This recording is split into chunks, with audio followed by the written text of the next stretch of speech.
Popcorn World.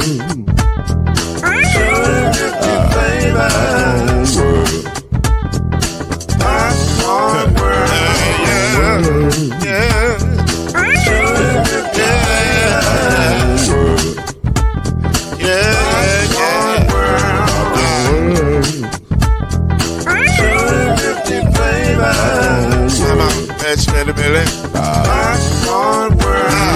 Can I make you groove now? Yes, I can. So you can get this groove in the back of a can. You can make it round the world when it holds in your hand.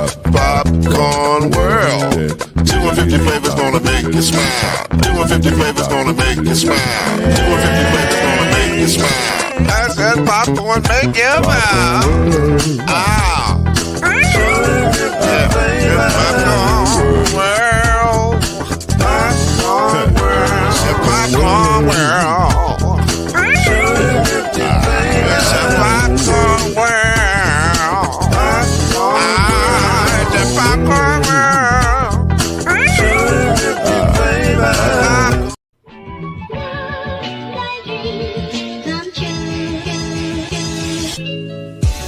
Now it's time for Believe in the ACC with our starting lineup. From Florida State, number 17, Charlie Ward. From Morehead State University, number 50, Lloyd Stan. And from Murray State University, number 2, Kendrick Haskett. Get ready for the best sports show about the ACC in all the land. Believe in the ACC starts now.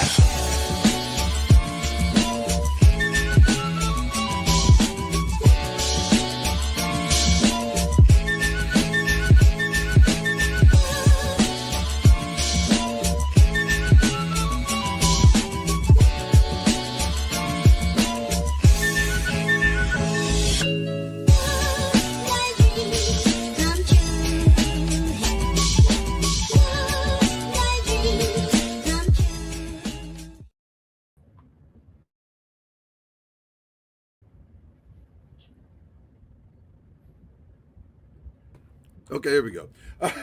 What up, y'all? What's going on? That pesky mute button got you again. I know, and I thought I unmuted. I'm sitting there like, I'm muted. Why are we muting? I don't understand.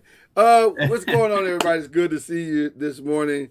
If you cannot tell, we have a different kind of energy and a different kind of excitement this morning because our college years is about to erupt right before your very eyes. So, in a moment, we hope to have In a moment, we hope to have a legend, just an absolute legend. There's no other way to say it. He's a legend. He's a walking legend with us. He's joining us to talk some basketball, Nolans hoops, along with other things. We're gonna talk about just hopefully a bunch of great things on this show today. But the great Master P is gonna be joining us here in just a little bit. I cannot wait. I had to fight Mama Noise off from being on today's show. She's that big of a Master P fan. She's like, "What about me? What about me?" I said, "You don't know anything." It's an honor to have him on the show. Shout out to my guy Chris 2X who set everything up. He came to me. Pete, he does a lot in the Louisville community. I don't know how many people know that, but he had family move up here after Katrina, and so he's got a lot of Louisville connections. Of course, his son Hersey played for U of L for a couple seasons, and so he's around Louisville all the time. And the crazy thing is, my history with P, and we'll talk about it when he gets here. My history with P goes back to college. More than he knows. So, okay. I can't wait to hear that. I can't wait to hear that. It's gonna be fun to have him on the show. And saying he's really people who don't know, he's also the vice president for New Orleans University of New Orleans basketball. They actually play against his son. I know that's in 2 days. Yeah, at Houston. Yeah, so it's gonna be crazy. I can't wait to ask about that too. Looking forward to that. So yeah, he's real. Of course, he's like any proud papa. He's proud of his sons. He's proud of everything he's doing. So honored to have him on here today. And should be. yes, to those who might be wondering, you don't have to worry about whether or not we're going to discuss some of the stuff that's going on, the crazy breaking news that broke yesterday while we were really filming on the 5 yesterday. We were on live and the thing broke and we were like, what is going on? So, yes, we will talk about some of it. We will not go too deep in yet because details are really still emerging. And I don't know how much, well, we can talk about whatever we want to talk about on this show, let's be honest. But I don't, but I don't know. I'm still sorting out what is factual and what is sensational, if you can say it that way. So we don't want to give you bad information and tell you, oh, this is true, this is, we don't know. We're trying to figure it all out. So we're going to give you what we have. I'll just say this, just to lay the blueprint or lay the groundwork of it. Depending on what is true and what is not true, all of it is bad. Right. It is really shockingly bad. So I'm like Michigan didn't see. I'm sure they didn't see any of this coming. Although I'm hearing this morning on Good Up, there were some rumors about some of this, and they investigated it, but they I guess came up with nothing or whatever. So I don't know. Again, we'll get into all of that. So just hang tight with us. We got some of that. We got our thoughts on the Notre Dame stuff. We got some basketball stuff. We got some stuff. Just sit tight. Yeah. Huh? Yeah, we got plenty of basketball stuff. We got plenty of basketball stuff. So just sit tight with us today. We got a great show. Shout out to my brother Kendrick for motivating me this week. I was on the injured reserve. Was not sure I was even gonna make it today. I was like, oh, this is bad. But you had to get up and start getting, and then you get the electrolytes going, and finally, literally, I'm not even joking about the electrolytes. That's real talk. So we're here. So while we're waiting, Kendrick, your thoughts. Let's jump into a little bit of this, of some stuff here. Your thoughts on the Notre Dame stuff. The Notre Dame stuff is so crazy to me because I don't understand what the AD of Notre Dame, Bevacqua, I think is his name. Yeah, something like that. Yeah. Yeah, it's like something with an aqua. So Bevacqua, I think it is. Yeah, I don't understand. Right. I don't understand where he's coming from. I'll be honest with you. I don't get it at all. Because Notre Dame has chosen historically to be independent of all other conferences and schools in the land. We want to do our own thing, right? And, to their credit, that's financially and sometimes even in a sports manner worked out quite well, right? Especially financially because they've kept all the money they've ever earned on a football field. Right? Then at some point, I don't remember the year, but they decided, well, you know what? Why don't we do it like this? We can do it like this. We'll join the ACC in every sport except football. So that's cool. If y'all want, ACC was cool with it, y'all were cool with it. Right. So then in 2020, when it was only the conferences were going to play, y'all felt the way. We're like, well, we want to play too. We want to play with everybody. So the ACC graciously said, all right, fam, y'all been a good partner in everything except football. So we'll let y'all come over here and play with us for a season. Worked out well for them. Won the conference, went to the playoffs, I believe, that year. So it's worked out well in that 1 year. But then when it came back time to come back, hey, that was a good year, wasn't it? Let's try it. Let's run it back. Y'all was like, nah, we good. We good over here. We don't need to do that. So then they went back and did their own thing again. But then they said, well, we'll do y'all a solid. We'll play y'all 5 games a season. Crazy stuff. So we're going to get into all of that when we get back. But we're going to jump right into the thing right now. Ladies and gentlemen, I'm going to sit. Now, Pete, you got to let me do this, bro, because I've been rehearsing. And I know you've been introduced by everybody. I'm going to see where mine measures up, okay? Is that cool? All right. Yeah. All right, here we go. Ladies and gentlemen, today is Legend Talk on BLEAV in the ACC, and we welcome one of the greatest multi-hyphenated black men to walk the face of the earth. The pioneer of hip-hop, blueprint for hip-hop record labels all across the country and all over the world. Former NBA star, actor, business savant, father, husband, grandfather. I was guessing on the grandfather thing. I didn't know. Yeah. Okay, all right. Lover of both New Orleans and Louisville, Kentucky. He is the only man in history to make a whole stadium jump up and say, and the na-na-na at the same time. He's the owner of the tape. On beat. Colonel, the originator of the No Limit Soldiers, ladies and gentlemen, Master P. Was that all right? Yes, sir. Yes, sir. Listen, I'm trying to be on your list, bro. I'm trying to be on your list, P. How you doing, son? It's an honor. It is an honor to have you here on the show today. You on here, Pete. Yeah, man. It's just a blessing, man, to be able to be where I'm at right now in life, and I'm thankful and grateful that God has given me these opportunities. And I'm gonna keep giving Him the glory. And I tell people all the time, when anything you do in life, you got to have a why. My why was to get my grandmother out the project. So yeah. And Well, ironically, I heard you talking about that when you were talking. I think you were hanging out with Lethal Shooter. And by the way, I don't know if you saw the video, Kendrick. P still got him shooting Jays. Let's not even act like PA still got it. I sent it to you. Oh, I can say I saw somebody. Was that you that sent it to me? Okay, I'll do it. I was like, he still got it. I said he can get a 10-day right now. Somebody can give him a 10-day. Listen, I heard you saying that though to the guys, man. Shout out to University of New Orleans where you at right now. That's such good wisdom, man. Because I don't think our kids truly understand that very significant component of how. Because that really is low key. The way you get there.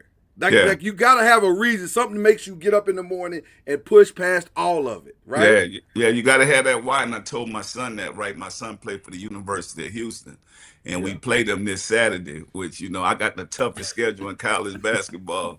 And hopefully I'll play Louisville next year. I've been talking to the AD about coming down there playing Louisville next year. But, for me, I've always taught my son hard work. So, when people see him and see how tough he is, even though he have all these different things and he have a better life than I had, but I still gave him that grit and grind to get out there and say, you know what? I got to make it for myself. I got to make a name for myself. Nobody going to hand me nothing. Nobody going to give me nothing. I want him to be able to go on. So it's going to be a historical week this Saturday to be able to play against them. They're one of the top teams in the country right now. They are. And he going hard right now. He like, Pops, I'm trying to get to the league right now.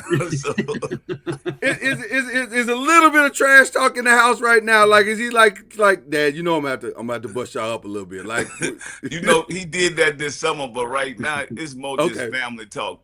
Since I'm the president of basketball operation and assistant coach at the University of New Orleans, we just talk family talk and just motivate each other to keep going and keep chasing our dreams. Because we're going after two different things. He's going after the NBA, and I'm going after the being able to help coach future kids to beyond basketball. Because y'all know a basketball career only lasts a certain period of time. Right. Being a pro athlete. So my thing is, how can I prepare these kids for life? And I think that's why a lot of the parents are sending their kids to me, and a lot of these kids want to play for me and my organization, even though we don't have all the bells and whistles like a lot of these other programs have. I mean, these major programs have 20, 30, $40 million budgets, NIL budgets. I mean, what I've done with this program with $250K, man, is, we beat TCU, we beat Tulane. We bringing out the slingshot like David and Goliath, man. We've been on the road, man. We've been on the road for a month and something, just making money for the school. And so we don't have a football team. Everything is done around our basketball program. And, my coach changed and saved my life, and I want to do the same thing for these kids. So that's the journey we're on right now. I want to go back a little bit. It is, but because here in Louisville, they got football back, they got all that. When the basketball program is the moneymaker, how much different? How much more difficult is it when you don't have football to lean on? Yeah, man, it's difficult because we don't have a football program here, and we're a Division I basketball program, But what we do this year, because our student enrollment was down because the program hasn't been strong in a long time. And so what we've been doing right here now, man, is just changing it. And so I tell a lot of my friends, I tell a lot of the corporate people, go to Big Blue UNO.com and make a donation. Help this program because we need it. We don't have the NIL budgets that a lot of these programs. I had to put millions of dollars of my own money into this program just to help it.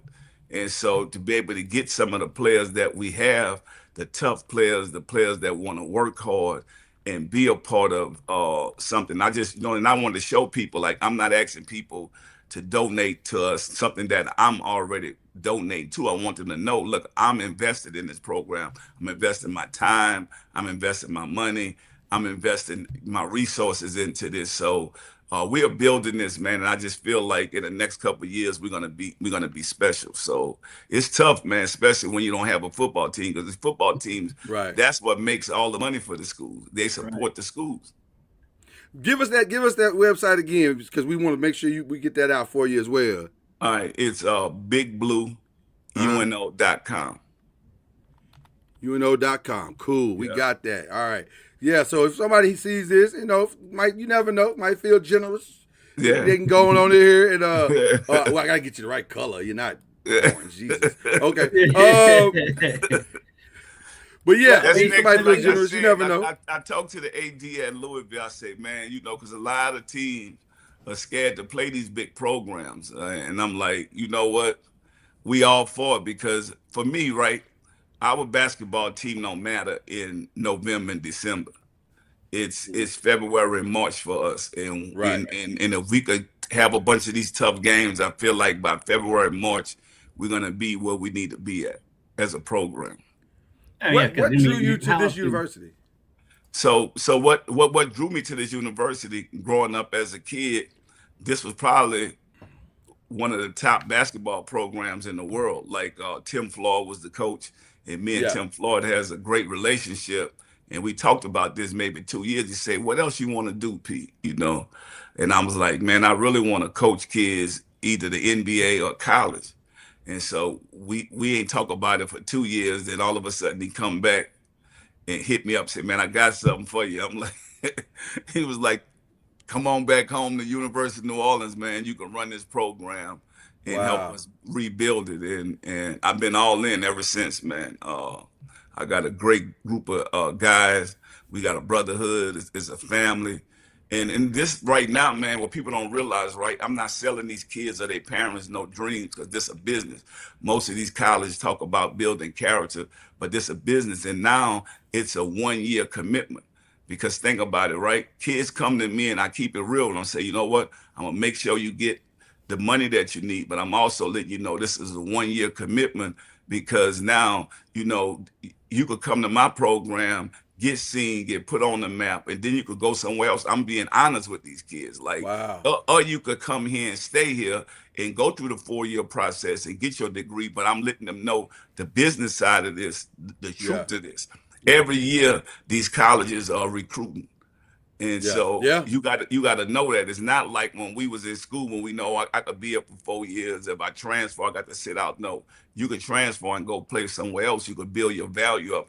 And so at the University of New Orleans, like, I got like 3 kids right now that I know that every school, major Division I school, is going to be looking for these kids soon after our season is over with. So we're going to have to be recruiting more kids to fill those slots at the same time. But I also have to prepare these kids in this year of time about education, about going to class, being on time, all these different things as you move on, whether somebody go to the pros or go to another school, or whether they stay here and want to get their degree from here. I have to prepare them for all those different situations.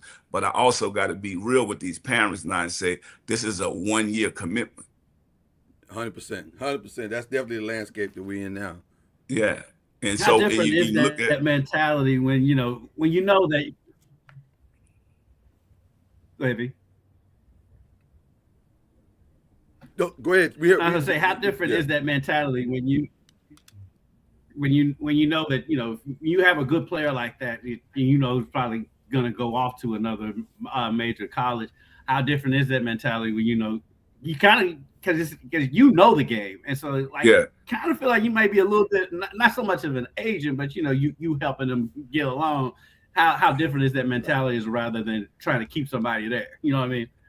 Well, my thing is, right, I appreciate the kids that come through my program, but I was one of the poorest kids that went through a college program. So you got to imagine, this is life changing for those families in these kids, right?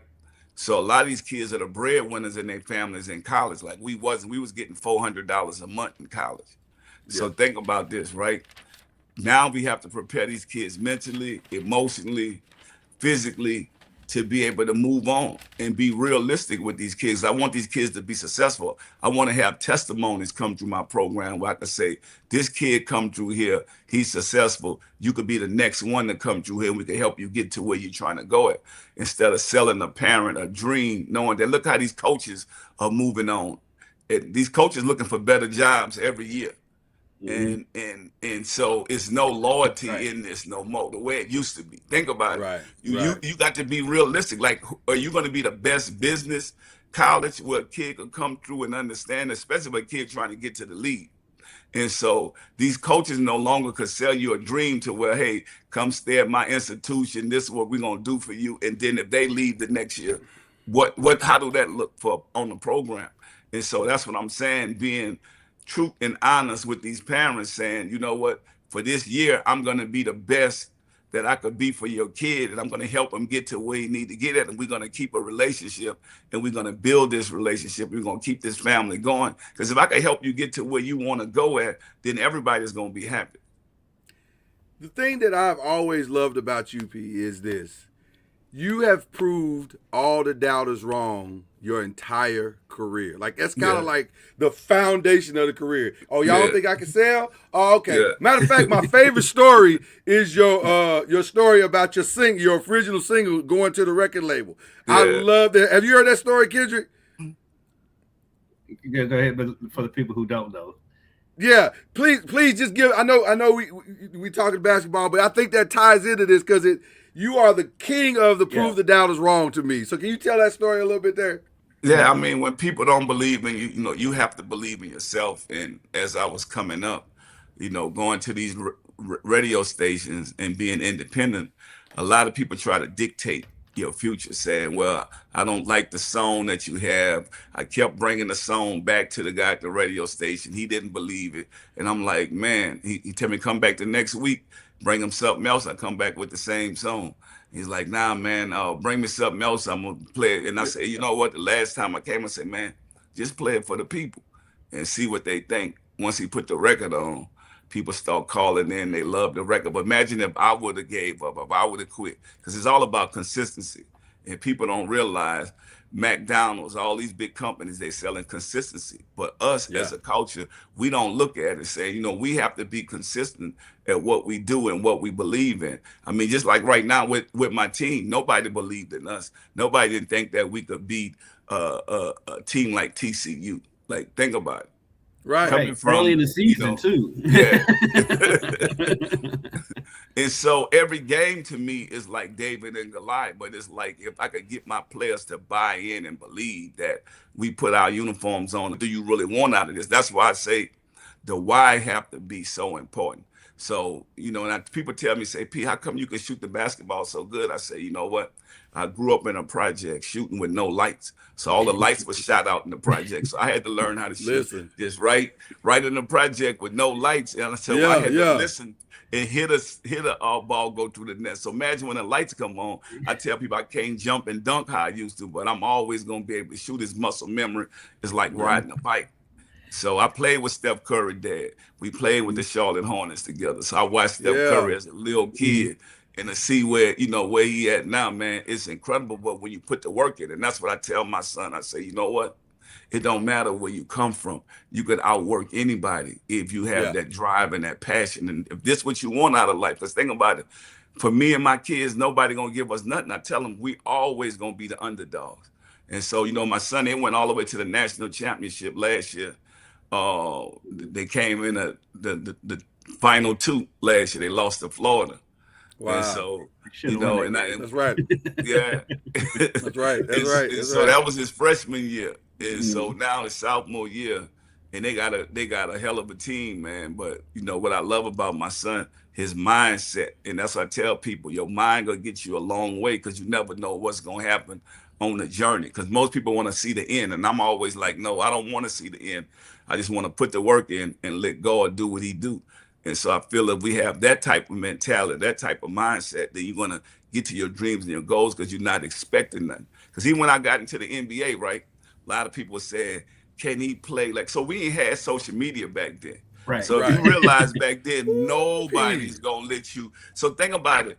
Nobody's going to let you come and take their position back then. You had to be real, but people don't realize I didn't just pop up in the NBA. I played for the University of Houston. I went through the CBA. So I played with Earl Barkins and all those guys. So it wasn't like, P just popped up here. No, I actually, played with Tony Harris, played with all these guys, man, and put the work in and got the 10-day call-ups. So it's a lot of teams that I got 10 days on that people don't know. When I played with Charlotte, I played with BJ Armstrong, Anthony Mason, all those guys. And then when I went to the Raptors, I played with Vince Carter, Tracy McGrady. And so what people don't realize, right, in the league, that's just like a coach get fired, right? That don't mean he can't coach. So if a coach get fired, you're going to say, oh, well, he can't coach. No, he just got fired. If a player get cut, that don't mean they can't play, especially if they was in the league. That just mean that they went a different direction now. And so what people don't realize, right, my last season that I was in the NBA, I had a chance to go play for Popovich, but I didn't. He was like, man, give me like a couple months and then I'm going to bring you in. And I just, man, after a while, I just went back to doing other stuff because I had put so much time in the basketball. But I go back, and that's the one thing I regret. Like, man, what if I just would have waited a couple more months and went played for Popovich at the Spurs? You got a ring. You would have got a ring, Pete. But that's why, too, like I tell kids, you got to be patient, right? You got to be patient and just wait it out. So, and for me, by me having all these different businesses and having a successful music career, but the basketball came before the music.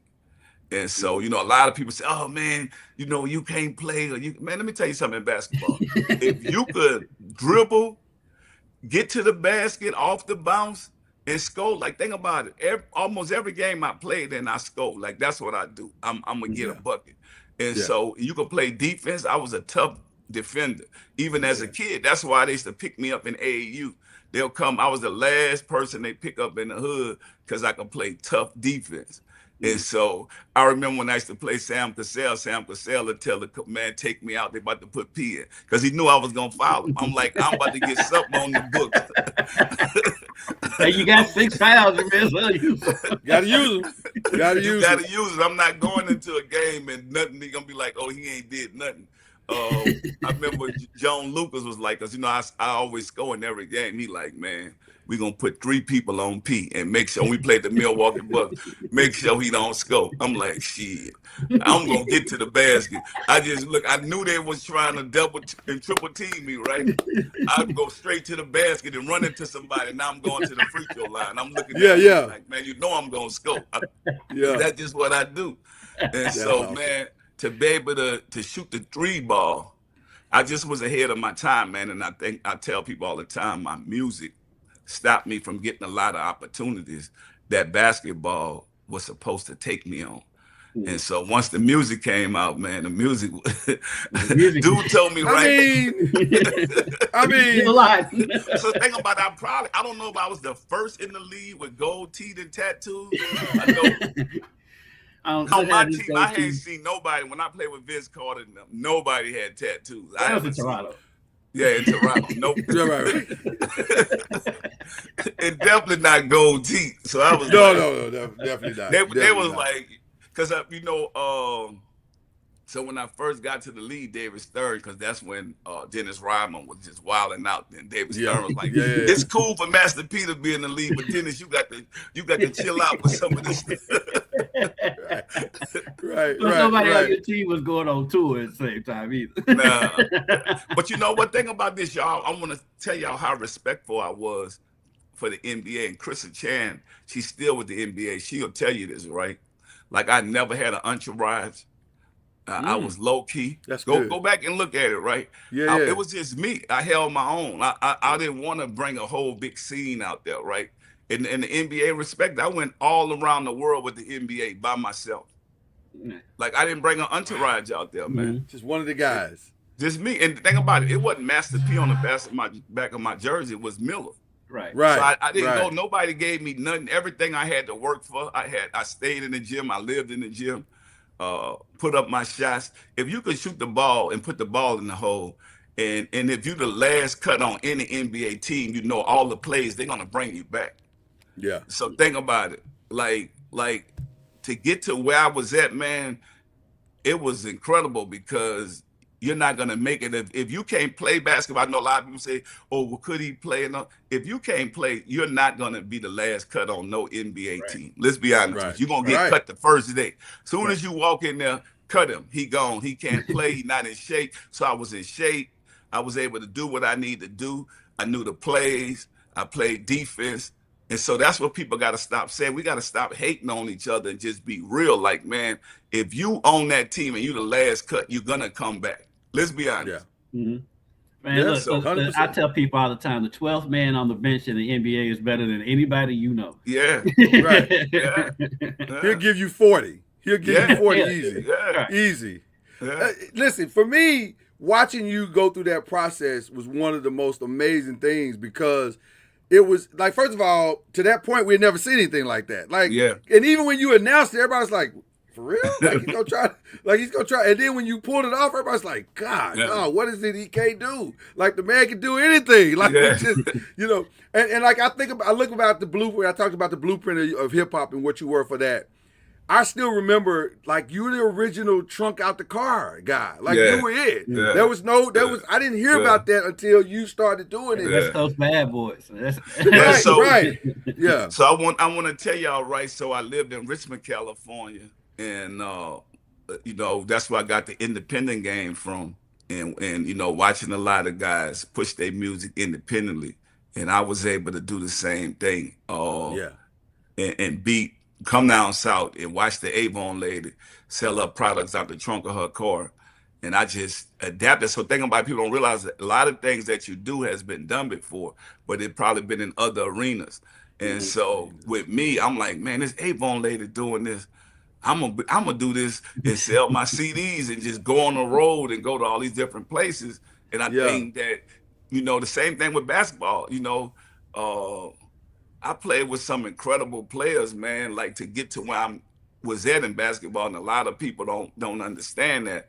But I played with the Nick Van Exels. I trained with those guys. Like, man, these guys was at the top level of their game. And to be able to 100%. Work with John Lucas in Houston in the summer. So John Lucas gonna make you throw up. Like, you ain't about to come out there with John Luke. John Luke gonna put you through and say, let's see what you really is and what you're about. So I had to put the time in, man. So I think a lot of people want to cheat the game.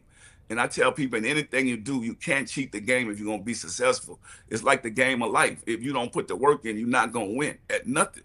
And so I learned basketball really took me on that journey to show me that you can't cheat this game. It's a physical sport.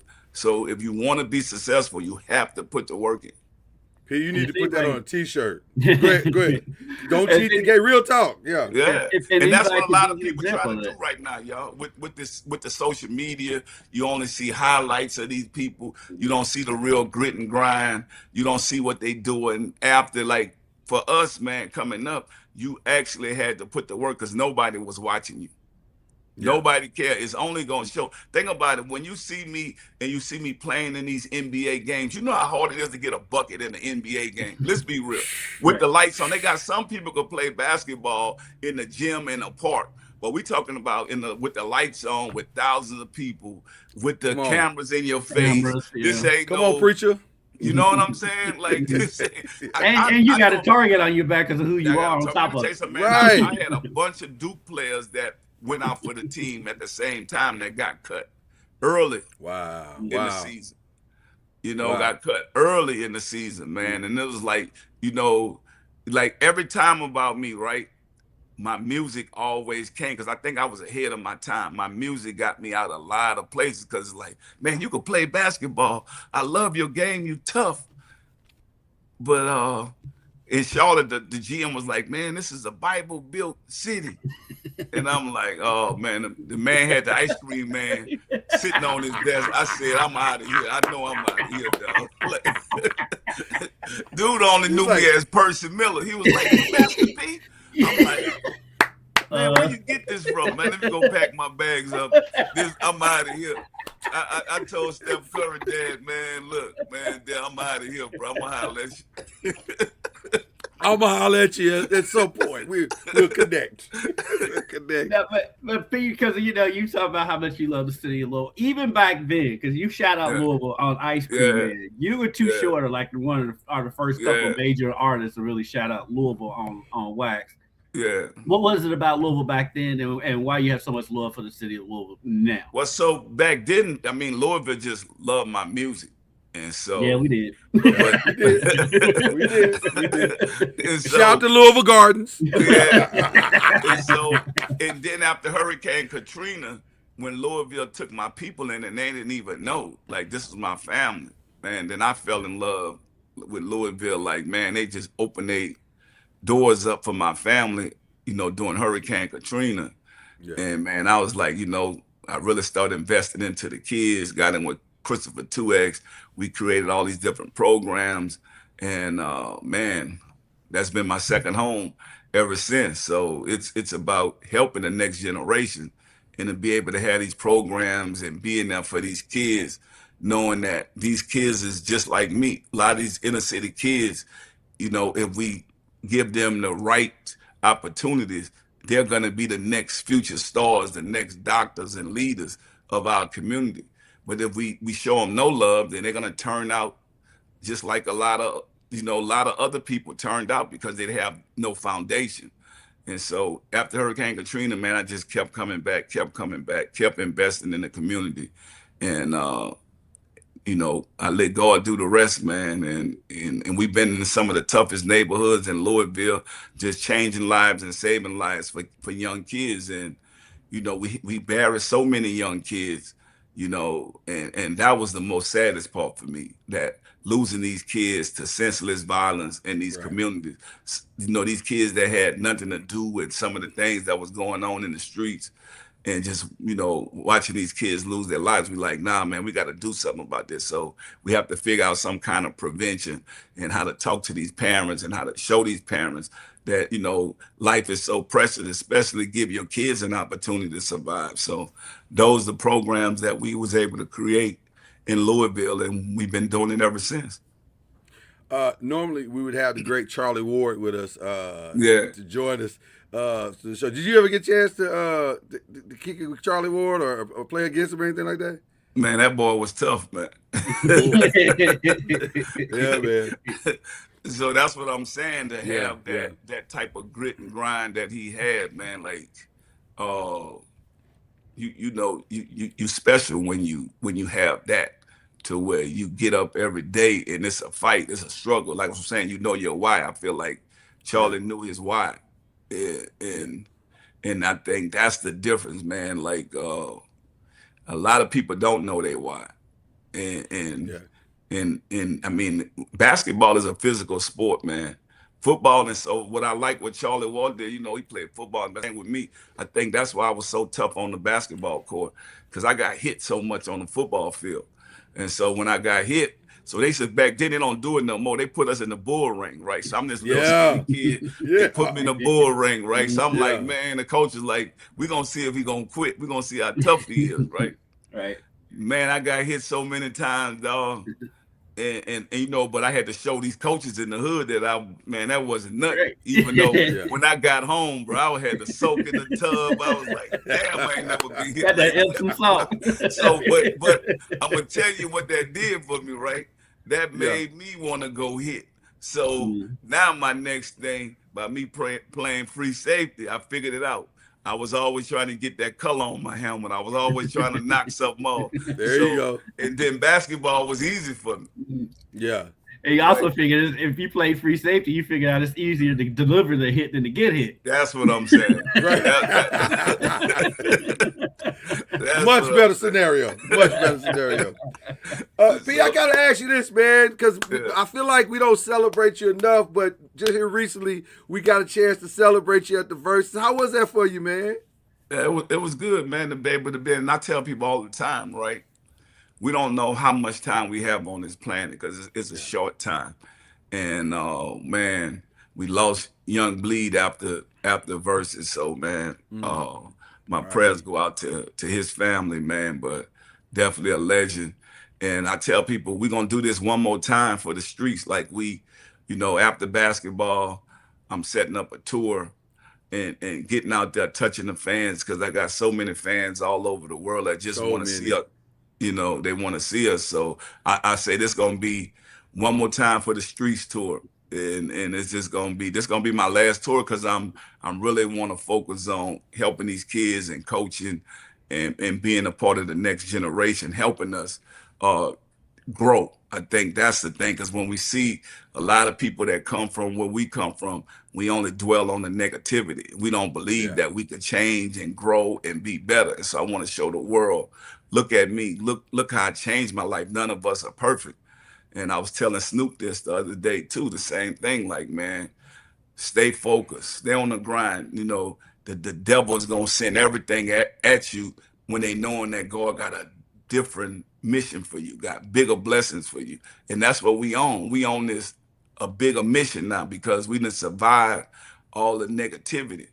And so, but the devil is going to constantly still be trying to stop you no matter, think about it. All the positive stuff I do, it gets no views. It never go viral, right? We've been feeding these kids and taking care of these kids for 25 years for Christmas. All these different communities, whether it's Louisville, Texas, New Orleans, California. But if the one thing, anything negative happen, it'll be all over the news everywhere. But guess what? Like you said, we don't do it for the trophies. We don't do it for the flowers. We do it because it's the right thing to do. And I tell people all the time, like, I don't measure a person by how much money they have. I measure them by what they give.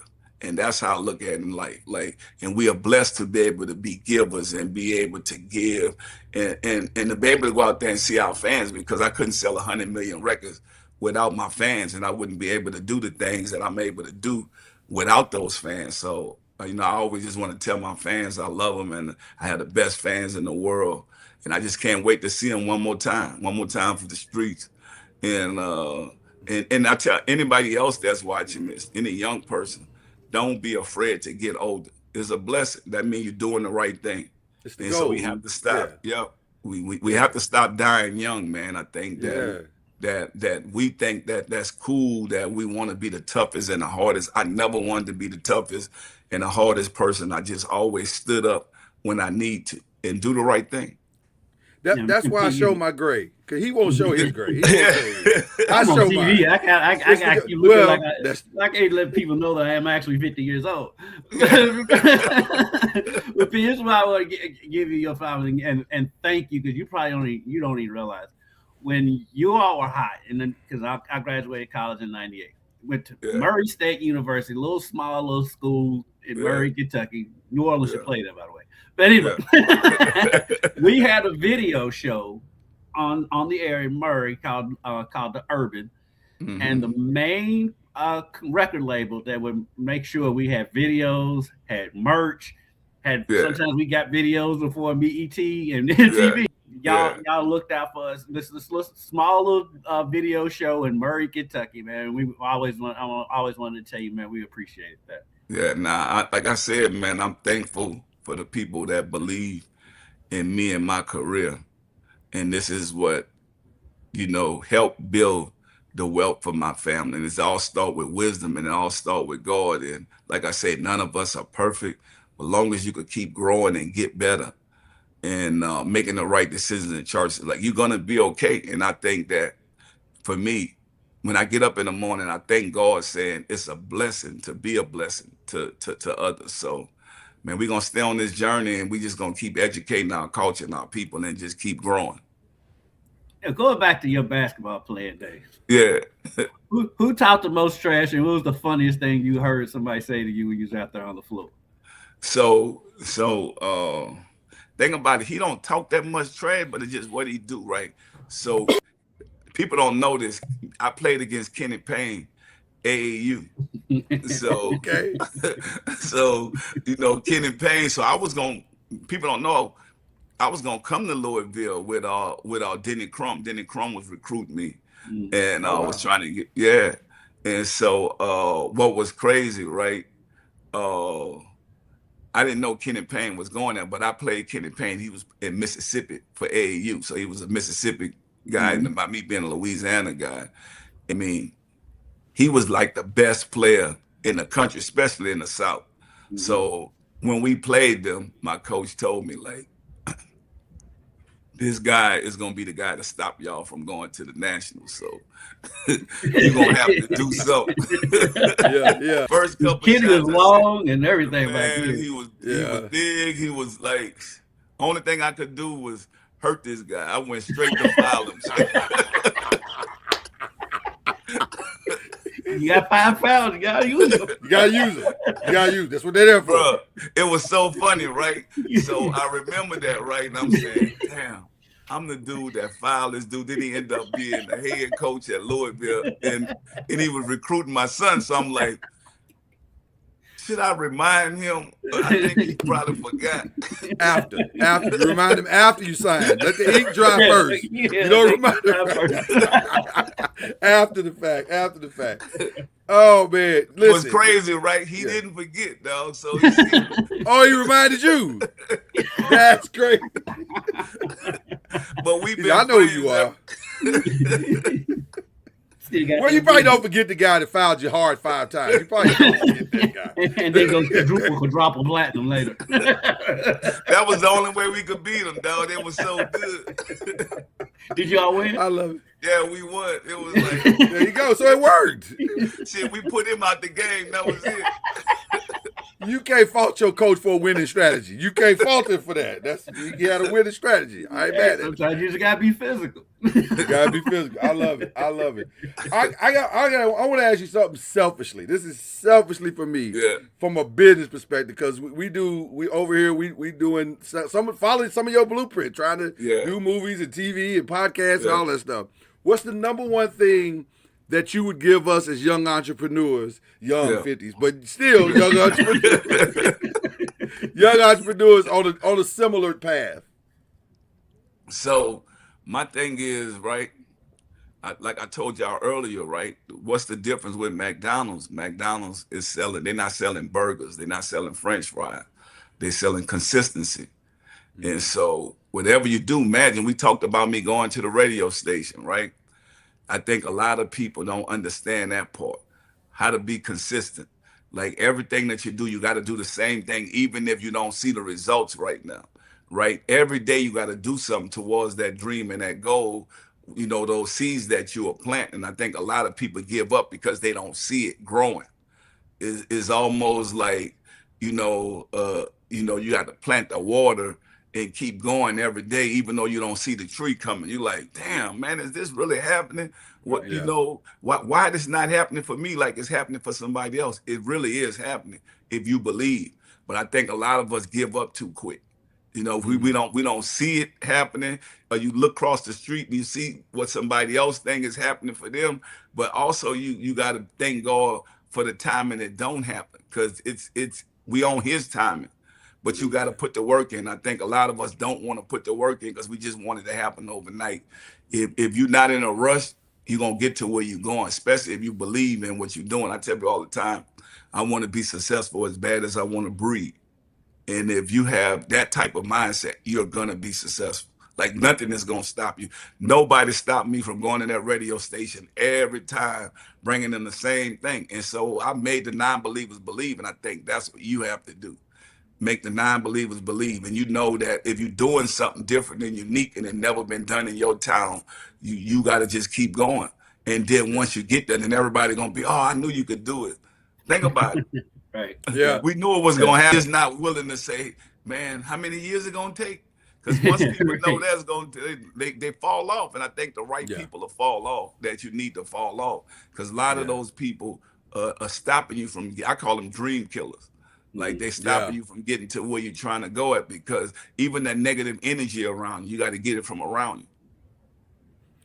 P, I'm taking all that. I'm cutting that clip. That's me for every day.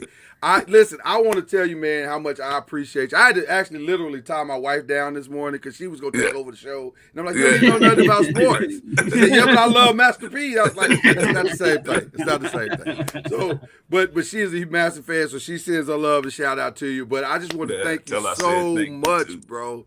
So much for coming on, man. This is a joy and a privilege. While we've been talking, all these memories of music and ride down the street, listening to all the songs, I probably, when Make 'Em Say dropped, I probably played that song every day for probably about 3 weeks. Like just, and then especially the basketball element of the song. When you dropped the video, I was like, oh, listen. Now we at the park with the radios, and it's just a perfect anthem for that. That No Limit Soldier. I thought I was a No Limit Soldier for a little while. I was like, man, that was a song for spring break when I was in college. Come on now. You guys, like the new fans are catching on now, just like after the verses. Now people is running in place. They like, this what he be doing on stage. How much did that make you laugh? How much? I know you, because you have a sense of humor about yourself. How much did you make you laugh? Nah, it definitely made me laugh, and then seeing the champ doing it, the boxing, watching her do it is like, it was crazy. But the good thing about it, I say, you know what? This ain't gonna do nothing but get me an AT&T commercial, because that's all it is. Y'all got to look on y'all watch and see it's time to do the Master P, right? The Boys Plays Dance. So it's like, because all that stuff is all about health. And I tell people all the time, wealth is one thing, but you can't even enjoy the wealth if you don't have the health. And so I know a lot of people saying, like, man, all these years, Master P still, he in shape. He been doing this for a long time. Even the whole concert, we see P doing this. And so dope, what it did is just open up a lot of doors for commercials, and I can't wait. Hopefully they give me the Super Bowl commercial this year, and then I love it. But also it just ignited the next generation of fans, to where a lot of these younger kids going back listening to my music, and it's a blessing, man. That's why I was saying you just got to show up. And I think a lot of people, they worry about the wrong thing, but showing up in anything you do, you don't know where it's gonna take your life to the next level. And I tell people all the time, just show up. So I'm not looking for nothing. I showed up, did what I had to do. People know I stand on integrity, and I'm constantly growing as a father, as a man, and just getting better. And so I think that's what this about, is being able to show up and being able to know that you got to constantly keep growing. And like I said, we don't pray for money, we pray for wisdom, because if you got the wisdom, the money gonna come. And so I think a lot of other people do it the opposite. They say, oh, I'm gonna do this for the money. No, I'm not doing nothing for money. If I do my job, the money is gonna come. One of my favorite things to come out of that verses was to see Mia X get the flowers that she she's always been one of my favorite MCs, not just female MCs, just favorite MCs. Just MCs, And to see her getting her flowers after and she deserved it, man. Think about it. She's been doing that a long time around guys, man, holding her own. And so I'm proud of her, and I'm just happy for the world being able to recognize her. And see that, man, because with a family, man, and that's what a family is about. Like, you go through stuff, you get through it, you get better. But I got love for them, because I want to see the people that came up with me be successful, and that's what it's about. Everybody get their time, and having the fans to be able to now see them on a national level, to see how talented she really is, and a lot of the other artists around us that been around us a long time, how talented. Yeah, folk need to mention Mia when they mention Lil Kim, when they mention Nicki Minaj, when they mention all those names. She need to be in those conversations. I know you got a day because you still are the president of basketball operations. So I got practice today. right. So I want to give this link as well. If you out there and you watching this and you feel compelled to help this program to grow and to build and to keep doing what they're doing, because they gonna be successful. It's Master P. They gonna win. That's how it works. Everything the man touch, he wins. That's how it works. So, but you can help him on that journey, help some young men on that journey to be as successful and accomplishing their goal and accomplishing their mission over at University of New Orleans. We appreciate you so much. This was real quick. It's a life dream. Yeah. And real quick, before we get you out, because you coming to town next week. Are you able to talk about what you coming to town to do with Andy Bashir and all that? Yeah, you know what? I'm gonna come on the show, but I'm also gonna be able to do some things in the city with the kids and with our program with Christopher 2X. So it's a blessing. It's gonna be a win-win for everybody, and I get a chance to see all my fans and see the kids that we've been helping for so many years. So I can't wait to get back. Well, listen, anytime you need us, you got us. We listen, we all in, brother. We all in. I get to sit there and you won't have to argue with me, because when you remember that kickball game and you threw the ball and you missed that girl and you trying to tell me that you hit her and you didn't, and now I'm sitting there arguing with you on the field. I heard about that. Look, it get competitive out there. I was trying to tell him, I'm like, man, you tripping. You can't see. You hit it. You missed. I can see you missed that girl's foot. See, he ain't think I was that good in kickball. It's kitty paint all over again, man. It's kitty paint all over again. You with my this guy. kitty paint. Hey man, we appreciate you, P. Hey man, will see you on Monday morning. Yeah. And hopefully next year, man, we get that game against Louisville. So absolutely. We'll be praying for that. Crazy. Yep. Yeah, that'd be great. That would be great. Thank you, sir. We appreciate you, man. Sir. Thank you so much, man. All right. Master P, ladies and gentlemen. Master P. That's awesome, man. Appreciate it. I tell you what, man. Don't get no better than that. That's come on now. You know what? Go ahead and hit me with the humble flex. You know what? I'm not gonna hit you with the humble flex. I mean, it is a humble flex. Now, let's be clear. Everybody, the rules are still in place. But I'm so hyped off for the interview, I ain't even going to do it.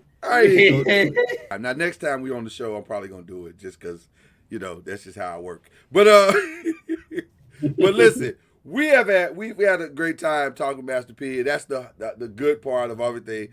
I want to jump back into some of the other stuff that we were going to talk about this morning. We were talking about the Notre Dame thing. Right before P got on, and how crazy that whole thing has turned out to be. And I got to be honest with you, Kendrick, I do not understand the AD at Notre Dame at all. I don't understand where he's coming from. I don't understand his thought process. Because you saying we wrong for fighting for ACC's wrong for fighting for Miami, but you literally sit there fighting for Notre Dame. What are you talking about? I can understand him fighting, but to come after the ACC for supporting, the team that's full blood, all 10 toes down in the ACC. I mean, why would they not? And it wasn't like they lack a better term, dissed Notre Dame.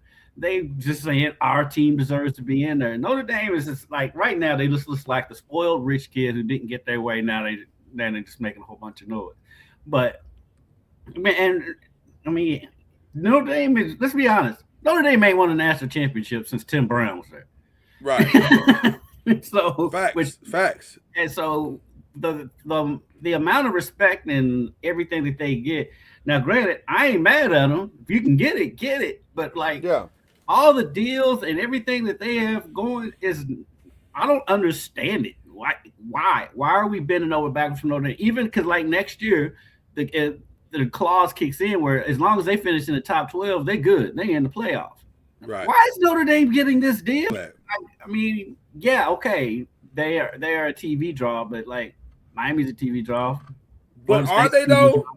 We say that, but are they? Because I was listening to some other pundits talk about network is paying them a bunch of money. You do. But I wonder though. I would love to see the actual numbers of those Peacock games, especially the Peacock games.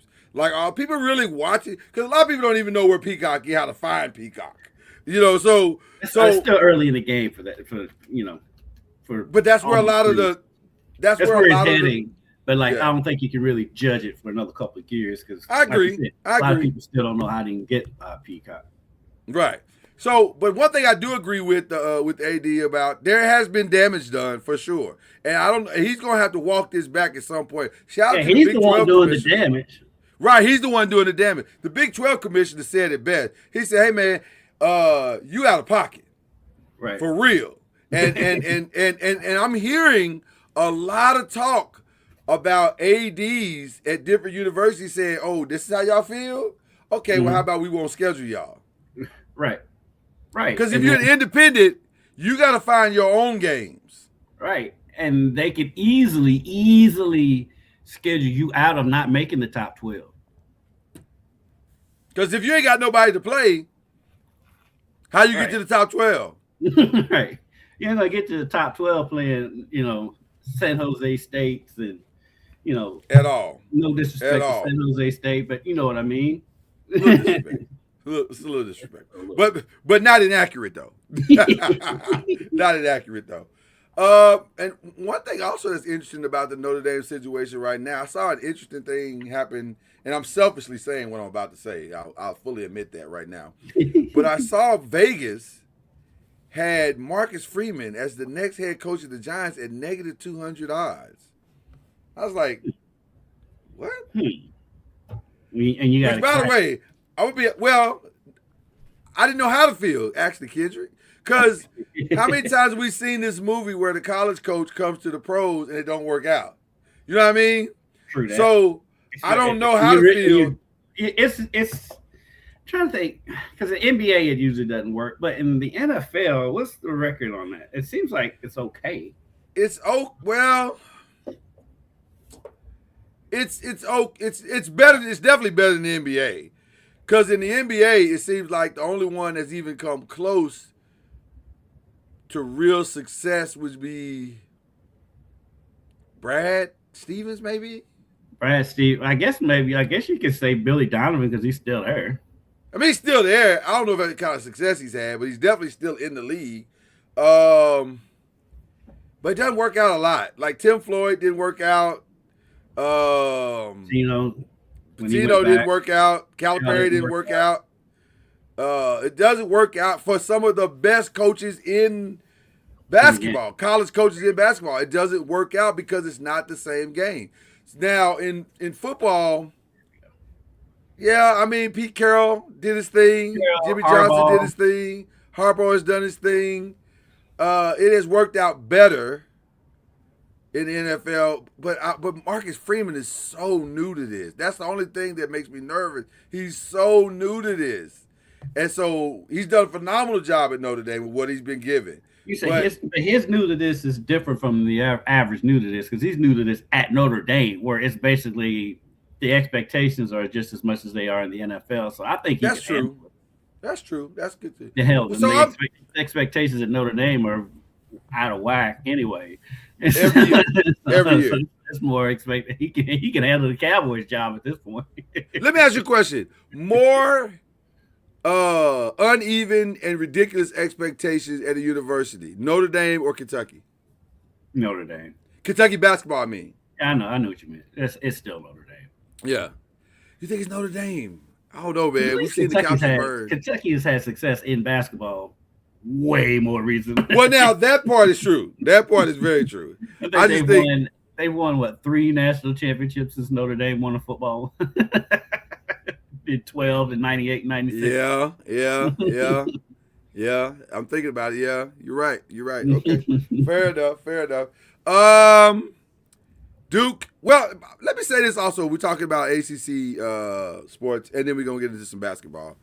I don't have a problem with the playoffs, other than I don't love that James Madison and Tulane are in. I think that's got to be fixed. That's the part where I do kind of sympathize with Notre Dame because they should be in there.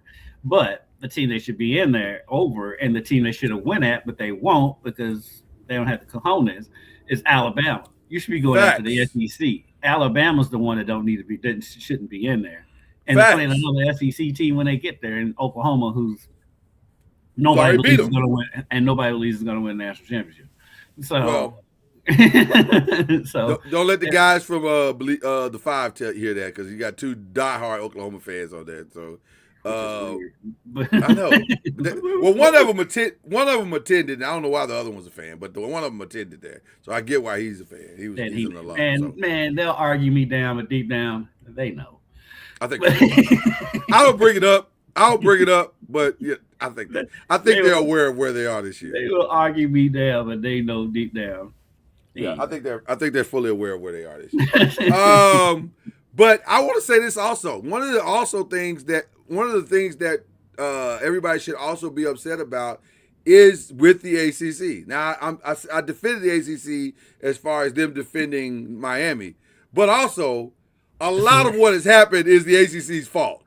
Right. Well, because two part of that too is their tiebreaker rules are weird or whatever. The word you're looking for is ridiculous. At the same time, that seems like when you have a playoff system, the tiebreakers in the conferences should be universal. Like everybody's the same tiebreakers. Yes. And it should also, the rankings of the teams should also play a part in the tiebreaker, because that's what the system says it is. It's about who is ranked higher. So Duke, with all due respect, and by the way, we called that Duke would win that game. We knew that Duke was going to win that game. Yeah. But still, Duke should have never been in that game. It should have never had the opportunity to play in that game. And so I'm not mad at Duke that was not going to the playoffs. I don't think a 5-loss team should be going to the playoffs. This is not in football. Now, in basketball, it's different. If you make it in, you make it in. That's just how, because it's 68 teams making it in, so it don't matter anyway. So, but in this, as long as we have this system, I don't want to see teams that got beat earlier in the season by 30 or 40, whatever it was, Tulane lost by. Tulane.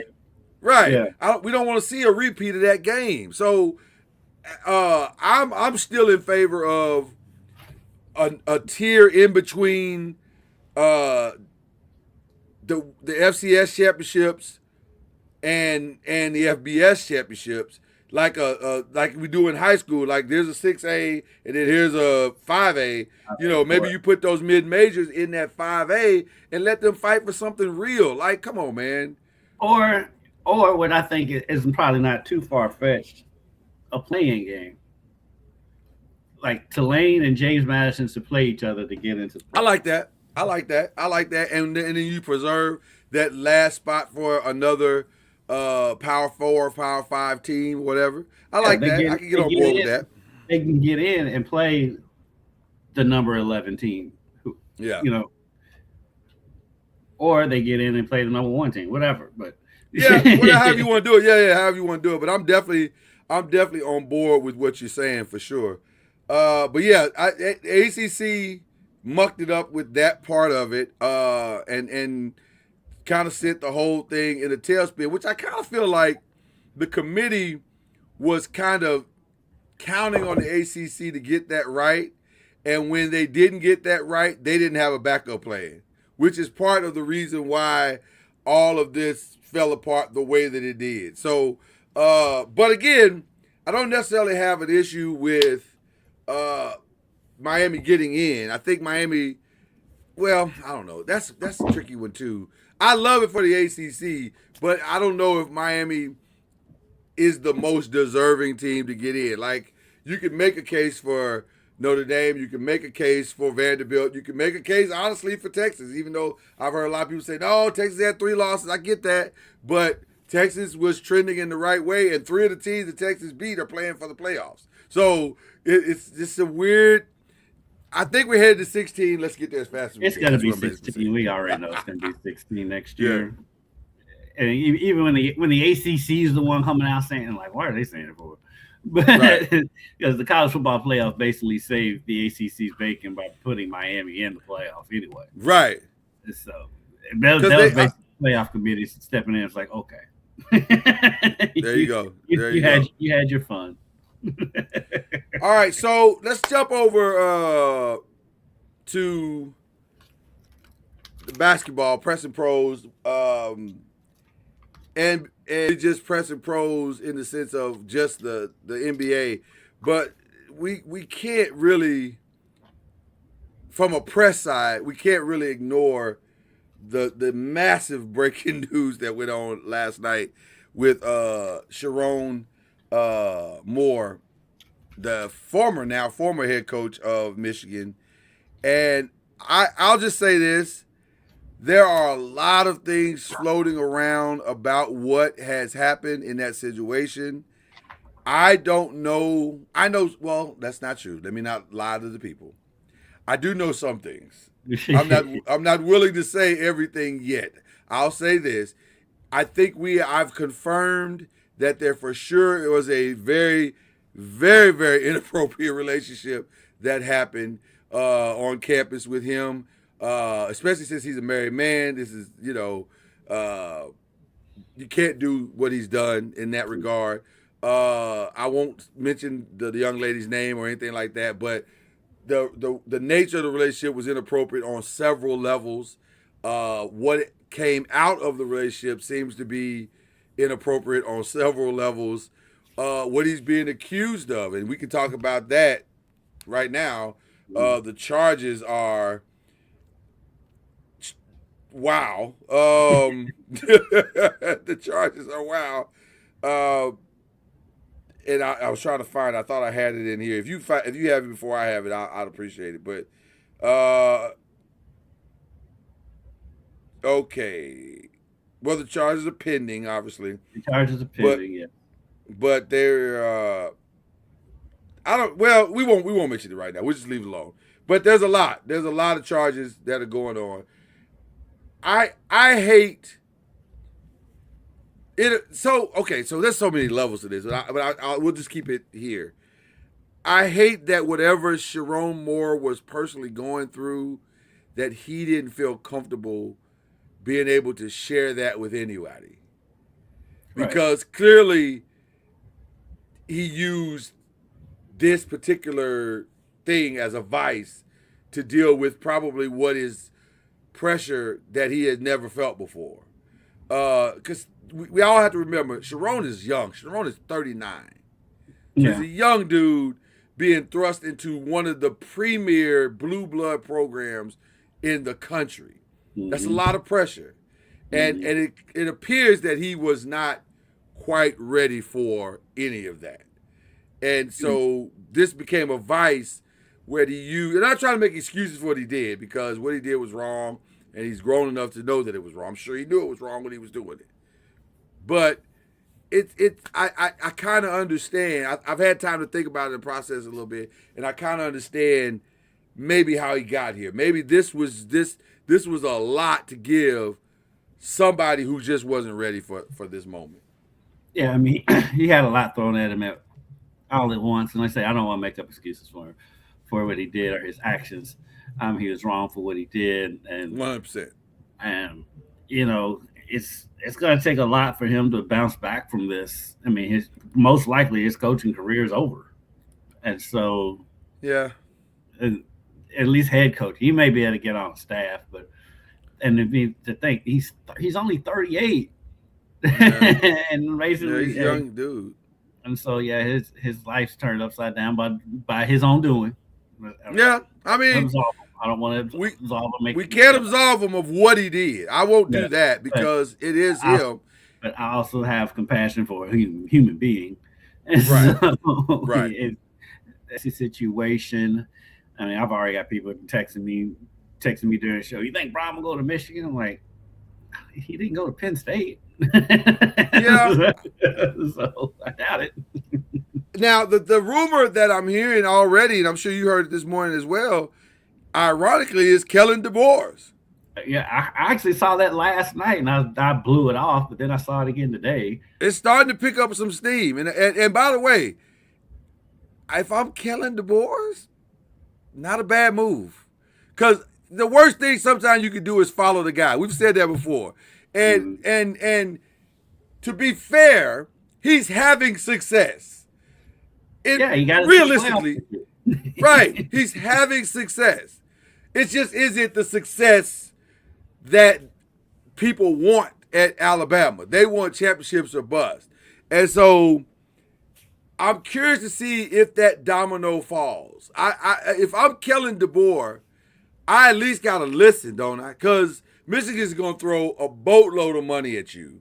Mm-hmm. There's no fear in the buyout, especially since they got Jordan back in almost everything they do. I don't know why Jordan has such a Michigan love, but he loves that school. His buddies Jeter and Brady. Is that what it is? Because of the homies.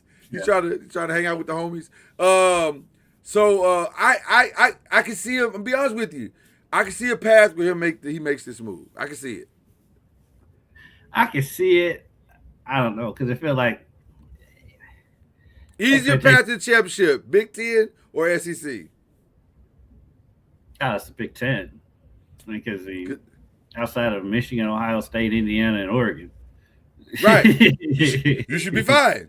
Right. You should be fine. And really, if you beat Ohio State every year, you're fine. You're good. Just beat the team that's going to be number 1 or 2 every year when you play. You'll be fine. You'll be fine. There's a lot less pressure at Michigan than it is at Alabama. Right now, your rivalry game is much easier at Alabama to beat Auburn than it is to beat Ohio State. Now, the rivalry game is much easier at Alabama. It's the other stuff that you got to deal with that makes it hard. But I don't know. I would at least listen to a phone call or listen to my agent. Take the call. You have to take the call. Yeah, I would listen to the phone call. So, all right. So we just wanted to deal with that real quick. Again, as more unfolds, maybe next week we might get into more conversation, but it's way too early now to talk about any of that stuff. And there are families involved in this. I mean, it's bad. Let me just tell you, I'm not even going to kid you. It is bad. It is way worse than, might be one of the worst coaching things that we've ever seen. It's not Penn State bad, but it is bad. It is bad. It is bad. It is bad. So Strong, he had time he was on Charlie Strong's staff at Louisville at one point. So we know him a little bit. We know him a little bit. Yeah. So, all right. Kendrick Lloyd, do you care anything about this cup? I mean, not really. I watched the game last night, and I'm going, I don't really care about this. And it wasn't even really that great of a game. Like, it was. I can see the first game was awful. The first game was awful. The Suns and Thunder game was awful. Oh my God, it was so bad. Well, I mean, how the Suns even got there is beyond me. And then, like, the Thunder, they're gonna break the wins record this year. They are. Easily. If they stay healthy, they're gonna shatter the Warriors record. Easily. I can see 77 wins easily. Yeah. That's with resting people. Yeah. And so I watched some of the Lakers Spurs game. Yeah. I don't even know who did the Spurs end up winning, or did the Lakers come Spurs ended up winning. The Lakers just really struggled to keep any consistency. And really they're gonna have to get some help. But where could they get some help? They weren't playing any defense in that game, especially on the perimeter, in which the certain person you're talking about is not going to help with perimeter defense. He doesn't have to help with perimeter defense. He helps with interior defense, which gives us the help on perimeter defense. Hello? That's how it works. You can cheat more. Getting out on shooters has nothing to do with your who's working in the perimeter. Leading Keldon Johnson to wide open and hit 3 3-pointers in a quarter when he averages 3 attempts a game. That's on you. Crazy. That was crazy. That was crazy. But still, I'm not gonna let you kill my vibe. At one point, the Spurs made 5 3-pointers in a row. That's when I went to bed. It got ugly. It got ugly for a little bit. But we battled back, got it down to 10, got it down to 6. Then kept going back up. I don't know what happened. But I'll be honest with you, I'm not 100% sure how motivated the Lakers were for that game. Like, it just didn't feel like they were really into it. They're like, yeah, I will give you that. It did feel like that. It did. So I don't know. This cup, What's your thoughts on it being successful, the Cup as a whole? Has it worked? Is it not working? What do you think? Listen, the extra check is wonderful. I mean, get the that. players care about it because of the extra check. As far as it may be one of those things that maybe down the road, after it's been there for a while, this is what, year 3 for it? Is it 3? Yeah, about 3, yeah. And so I guess somewhere down the road, maybe, I don't, because I guess the soccer model, and like, I don't talk to soccer fans enough about it because they play some. Because I look at it because we have Lou City here, the USL team, and like their schedule comes out, but then all these other cups and all this stuff in the middle of the season they come too, and it's like, dude, Pete, do the fans really care about if they win the Lamar Hunt Cup? There's a lot of cups. There's a lot of cups. So many tournaments. There's so many tournaments and cups. To me, it dilutes everything. Right. It does. You can't have a cup for everything. The sippy cup, the cup into your mouth, like the red solo cup. Red solo cup. Like, what are we doing? There's too many cups. Too many doggone cups. I don't understand all the cups. So many tournaments in soccer. Yeah. And I get that NBA is trying to do like the international way of doing it. But the other part about it too is just throwing out the schedule so much. Now they had to start the season earlier to accommodate, and now the off season's not as long. That's why you got all these injuries early in the season. Yeah. And so I'm like, is it really worth it? So it's not. I mean, just give them everybody a 5% raise and let's move on. Like, but they got a contract for it, so right. What are we doing? Like, so anyway, but the most interesting thing that is going on, obviously, is all of the conversations surrounding potential trades and who could be going where. And right now, I mean, the 4 names that keep popping up on everybody's radar, and the 3 specifically that are just odd. Giannis obviously makes the most sense because that's a significant game changer. And by the way, all of that goes down in 3 days. So December 14th is I think Saturday or Sunday, and is it so the 14th or the 16th? 14th or 15th is one. Yeah. It might be the 16th. The 16th is a Monday. Okay, I think the 16th is the actual day that you can start. Tuesday. Yeah, but the 15th I think is the day okay.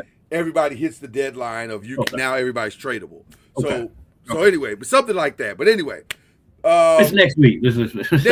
It's next week. That's basically where we're going. It's next week. What makes it interesting is that the Giannis thing at this point seems almost certain that it's going to happen. He had a meeting with 2 nights ago, and said to the team, hey, don't worry about me getting traded. Just keep playing. You can't control that. I can't control that. Let's just focus on team basketball. I was like, why would you say that? What is it? That's your motivation speech? That's the speech to keep you from being distracted? Like, you basically just announced to everybody that y'all working on something. So, which is fine, because hopefully we're the benefactors. Of me being a Laker fan, hopefully we're the benefactors of all of that. Although, I'll be honest with you, as much as I would love to see it happen, it's still hard to see it happening. Does that make sense? Yeah. Like, it's such a far-fetched thought that this could really happen. So much has to happen for that to, so many teams have to get involved. Because, the Lakers obviously don't have enough to give them. And so who else is going to get involved? Who's going to play ball? And at what point, let's be honest, at what point does these NBA franchises get tired of supplying the Lakers dynasty? Because that's pretty much what's happened through the course of time. Through the course of time, NBA history. The NBA has graciously given the Lakers a lot of legs up. Franchises have given the Lakers their franchise players. and to be fair, by decade. Like, it's every decade. Outside of Magic and Kobe, going back to the free agency. You can go back further than that. But Jerry West and Elgin Baylor, they were like, I'm just talking about. No. Come forward. Our guy, Julia Bridgman, was drafted by the Lakers. It ended up in Milwaukee, for some guy named Kareem. I don't know. I'm talking about pre-free agency. Sure. I mean, only homegrown Lakers are Magic and Kobe. And Magic's he's not even pre-free agency either. It's just Magic and Kobe. Yeah. Everybody else came from somewhere else. Shaq. As far as franchise anchors, you're 1,000% correct. Yeah, like it's always been make a move. Pau Gasol. It's always been make the move. I guess you could throw Worthy in there. James Worthy in there. Worthy is homegrown, one team. So but predominantly they're pieces. No, you're 100% correct. It's the Lakers go pay for franchise go pay for championships. They are not afraid. But the other franchises play ball. This is weird. Yeah, it's crazy that two franchises have like a significant percentages of all NBA titles. Like. Yes. The Lakers team. The funny thing is, though, the Celtics, for the most part, they are homegrown. For the most part, yeah, they've kind of done their own thing. Yeah, I mean, except for the Pierce and KG title, every other title they've got is with homegrown players. This last one, Tatum and Brown, and then they build their own.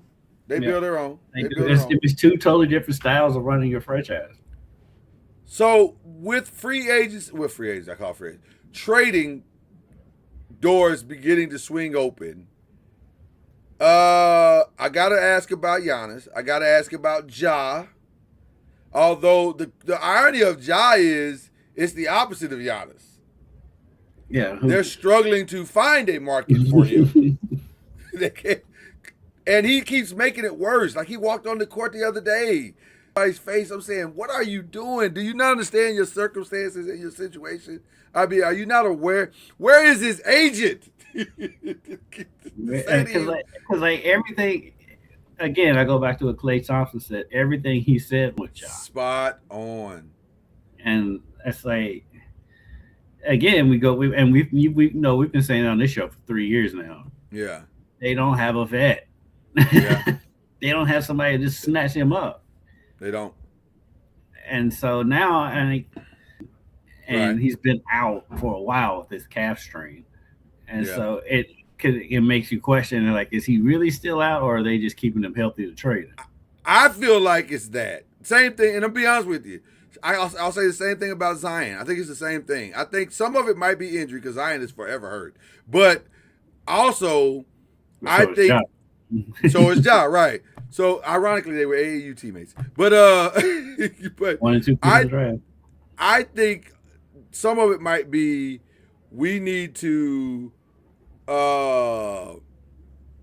keep these guys reasonably healthy because we're done. It's over. Mm-hmm. This marriage is over. Now we need to separate assets and move on. At least with Zion, though, he doesn't continue to make a spectacle of himself while he's not playing. Like, Ja just keeps doing stuff. No, I 100% agree. 100% agree. Like, bro, what are you doing, man? Can I ask another question to you that's a little bit difficult? Am I going to say no? What do you do with Chris Paul? Because the Clippers said they're going to try to trade him. Who wants? I don't even. Nobody. But I said that too fast, didn't I? I said that way too fast. Where there lies your answer. Nobody. But the problem is, do we really want somebody that's one of the top 75 players of all time to leave the game this way? You don't. I hate that Carmelo left the game the way he left. I hate it because I don't think he deserved that. Well, I mean, if we're being honest, I mean, it sucks, but it is a reality. A lot of players leave this way. I mean, left this way. They do. And I hate it for him. Rajon Rondo basically left this way. I mean, a lot of times these players get retired before they retire. Like AI was retired 2 years before he retired. Yeah. Oh yeah, 100%. Rondo was a year. Carmelo was a year before the NBA retired before he actually retired. Yeah. It happens. I mean, it's not the way they should go out, but it's not the way. Will somebody throw him a bone? Will somebody throw him a bone? They won't. They won't trade for him. Nobody's going to trade for him. I think that's the only team I can see throwing him a bone is the Lakers, just because of LeBron's relationship with him. I thought about that. I thought about JJ and LeBron. JJ is a good friend of Chris. LeBron is a good friend of Chris. Maybe the Pelicans, because that's where he started. I'm gonna be honest with you. That's not bad. To be honest with you, they need the Thunder might, because they like he was a fan favorite there. He did have good years. There's a couple of years. Can I say something to what you just said? I would love for the Thunder to do it, because that might be his last and final chance to get a ring. Yeah. Now, he won't contribute much to the team other than I'd be like Tracy McGrady, knowledge. right. He'll contribute knowledge and expertise, but other than that, there's nothing else he's given to that situation. But I would that'd be awesome. That'd be really, really, really awesome for him to go there. If I were betting, I'd say either the Lakers, the Thunder, or the Pelicans. Yeah. Another name that's popping up a lot is AD. AD's popping his name up. You think AD's helping to pop up? I think AD wants out of there. Well, it's interesting. Now that Derek Lively's out for the season now, so I think they're about to have a fire sale. If I'm being honest, I think they're going to have a fire sale. I think AD's gone. They're going to get rid of everything and build around Cooper Flag. Why not? Why not just gut the whole thing? AD, Clay. I think they keep Kyrie, but I think AD and Clay and. Do you? I think so. 32, 33, Kyrie is. Kyrie's 33 is different from everybody else's 33, though.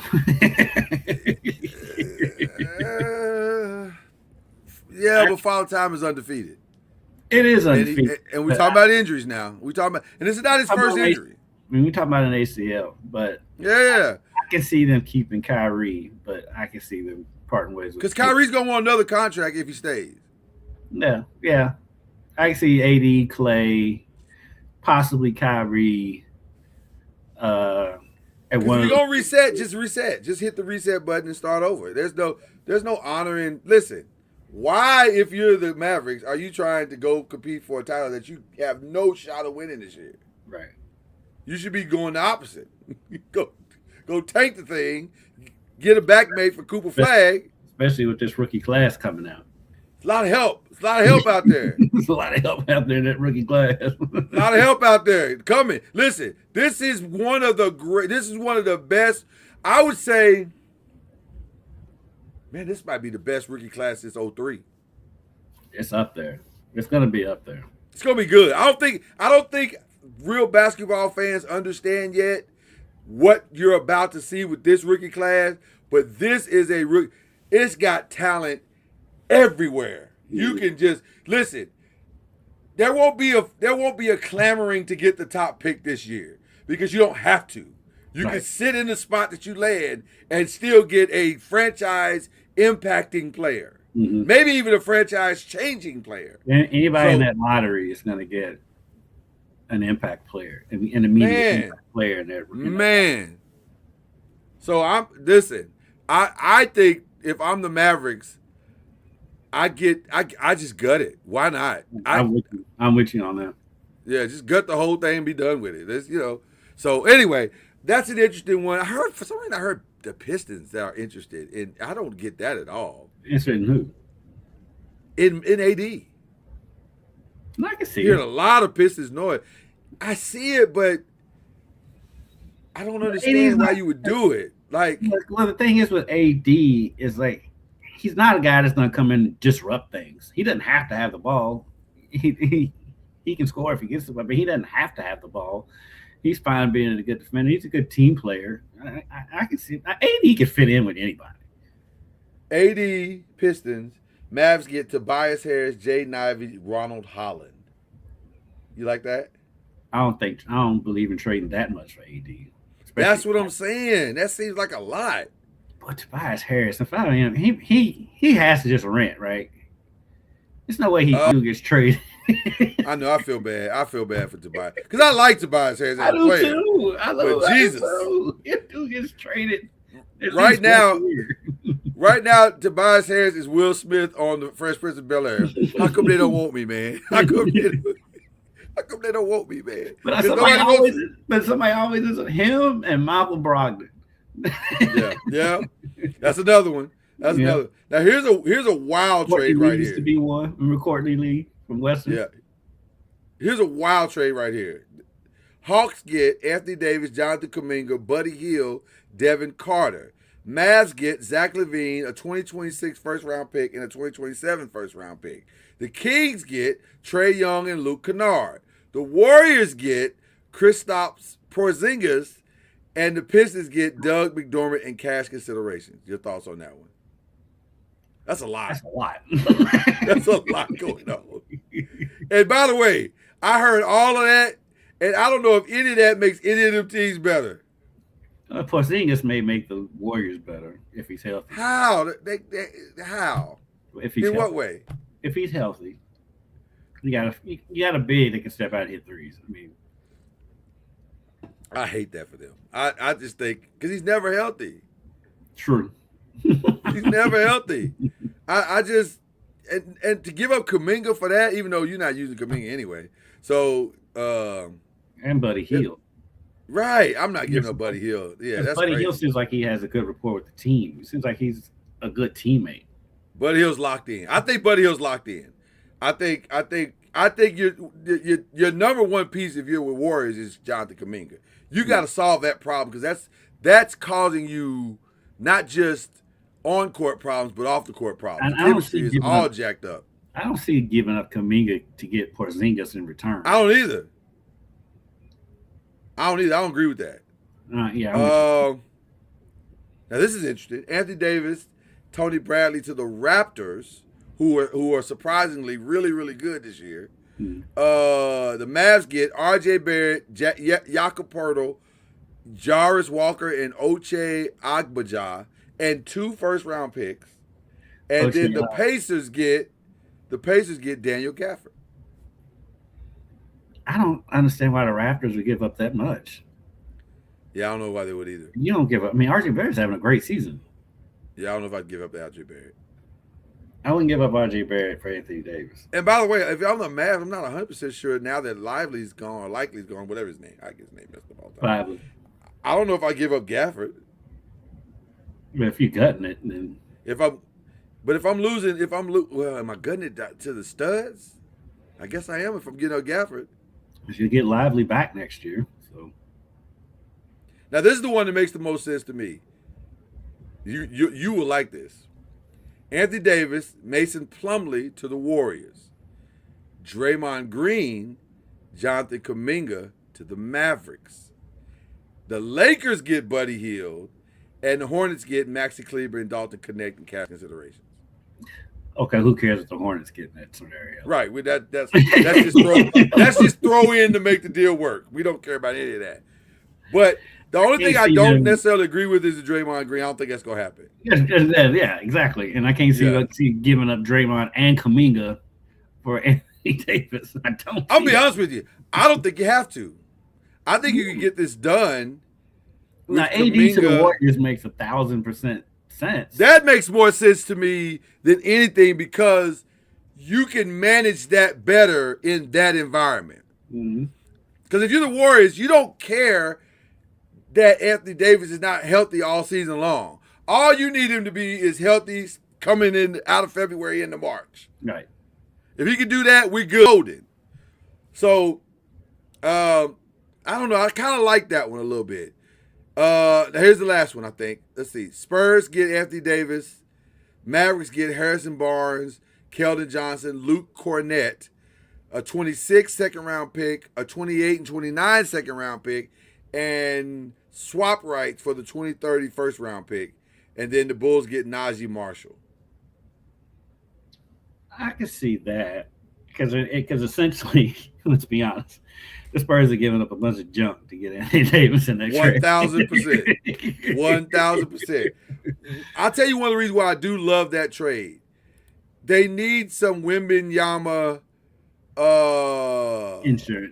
insurance. And also they need someone who can continue to mentor him. And I think Anthony Davis could be a great mentor for him. Is Wemby out for the year? How long is he out?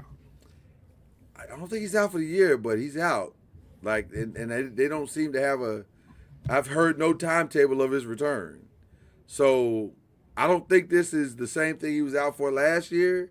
No, but his outs, right? But his outs seem to be very significant lately. Like every time he's out. So I'm not saying he's Zion Williamson yet, but you worry about that with his frame. Yes. Anyway. Yes. 1,000% yes.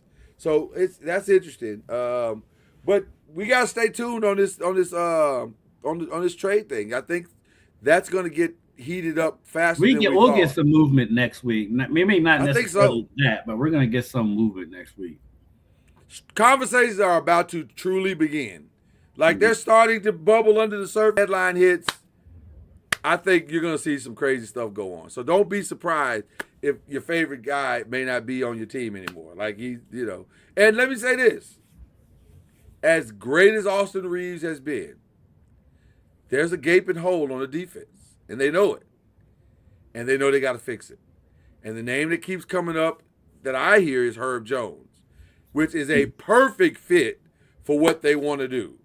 So if you can swing the Herb Jones, free up the Austin Reeves future money, and still get Giannis, that's your win. I think that's the blueprint the Lakers are after. We need to put guys around these guys that can play defense. It's not about offense. We got Giannis. And by the way, that does not exclude, despite what Rich Paul said the other day. I never listen. I never take anything he says. Right. Despite what Rich Paul said the other day, does not exclude a LeBron trade to where he would like to go. Everything's on the table. And so it's going to be interesting to see how it all plays out. Just because I heard it again yesterday, and we've talked about it on this show a couple times. Ja to Miami. What do you think? I still love it. That, to me, that's the perfect place for him. It's because they ain't having it. They're not having it. But like, if you're Miami, what do you give up for Ja? Because like, you're not going to give up Khalil Ware. You're not going to give up. You got to give up Tyler Hero. You got to give up Tyler Hero. There's no other way to do the deal without Tyler Hero. Is that an upgrade for the Heat, though? It could be. And here's the reason why. If you can get Ja to a good place where he can become what Dwayne Wade was, and he can. The talent says that he can. Then now you got a 1-2 punch in him and Bam Adebayo, especially in this Eastern Conference, that could maybe make some noise. You never know. Because one thing the Miami Heat's going to do, they're going to play hard. They're going to compete. They're doing it now. They're the top 5 right now. So here's my thing. And I love Ja. Is he better than Hero? Because Hero can shoot and he spaces the floor. Ja's jumper is not like that. And so are you really upgrading if you're the Heat? What's the upgrade? The upgrade only is this. No, God, no. It's the same situation defensively. But I think the upgrade is you now have a pick and roll partner for Ja that is or for Bam, I'm sorry. For Bam, that is a rim threat all the time. So that's nice because Bam is not only just a pick and roll guy, but he's a pick and pop guy. So you could leverage that and make some things happen. Although I know that Miami Heat historically is not a great pick and roll team historically, but with Ja you could be. You could bring that element into their game and really kind of do some things that are unique and different. And then maybe he becomes a 3-point shooter at some point. Because his problem is discipline off the court. And so if you can get him, well, he's going to be disciplined. I'm calling it. If he goes to Miami, all that foolishness is over. Yeah. By the way, were you aware that T. Morant was teammates with Ray Allen. I just heard. Did you know that? I just said it. No, I'm saying, but did you? But I'm saying, did you know it prior? Because they did a video. Somebody released a video this week. I saw that. I'd heard about that. I never knew that. Is what at least about a year ago. Oh, okay. Yeah. Okay. Wow. That was like really. Okay. Yeah. They scored like 100 points, and Ray had like 88 other points. I'm kidding. Yeah, but like all that T stuff goes away in Miami too. It does. The whole thing gets some act sidelines, right. All that. No, that's why LeBron left, because Miami's like, we ain't having all your boys down here.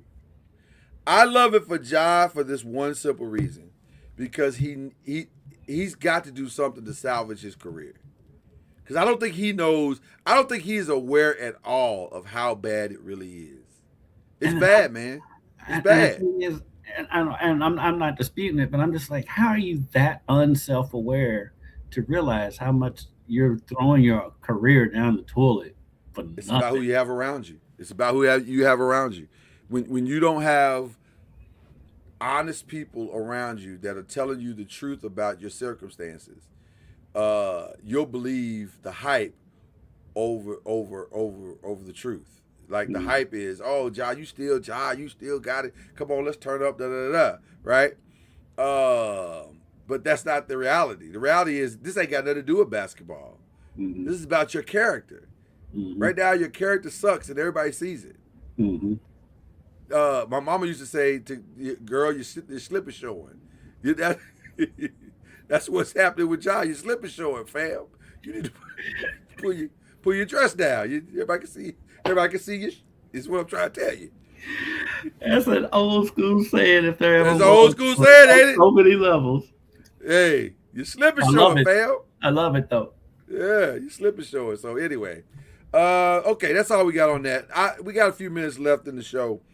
I want to talk about. We've talked about the Diddy thing, right? We already talked about that, right? Last week, yeah. Okay. There's something else that happened on TVs that I wanted to talk to you about. What was it? I finished watching the holiday tournament of champions last night on Food Network. I did too. Those brothers. Can I tell you? Those brothers. Can I tell you? I was so happy for Brian Vitaloggio because he wins nothing. I've seen Brian Vitaloggio on at least 4 different competitive shows, and he is always the bridesmaid. Always. But you know what, though? You could tell in the quarterfinals they were going to win. Oh, God. Yeah, because they were on the same wavelength, everything they was doing. I mean, they set records in the semifinal and the final.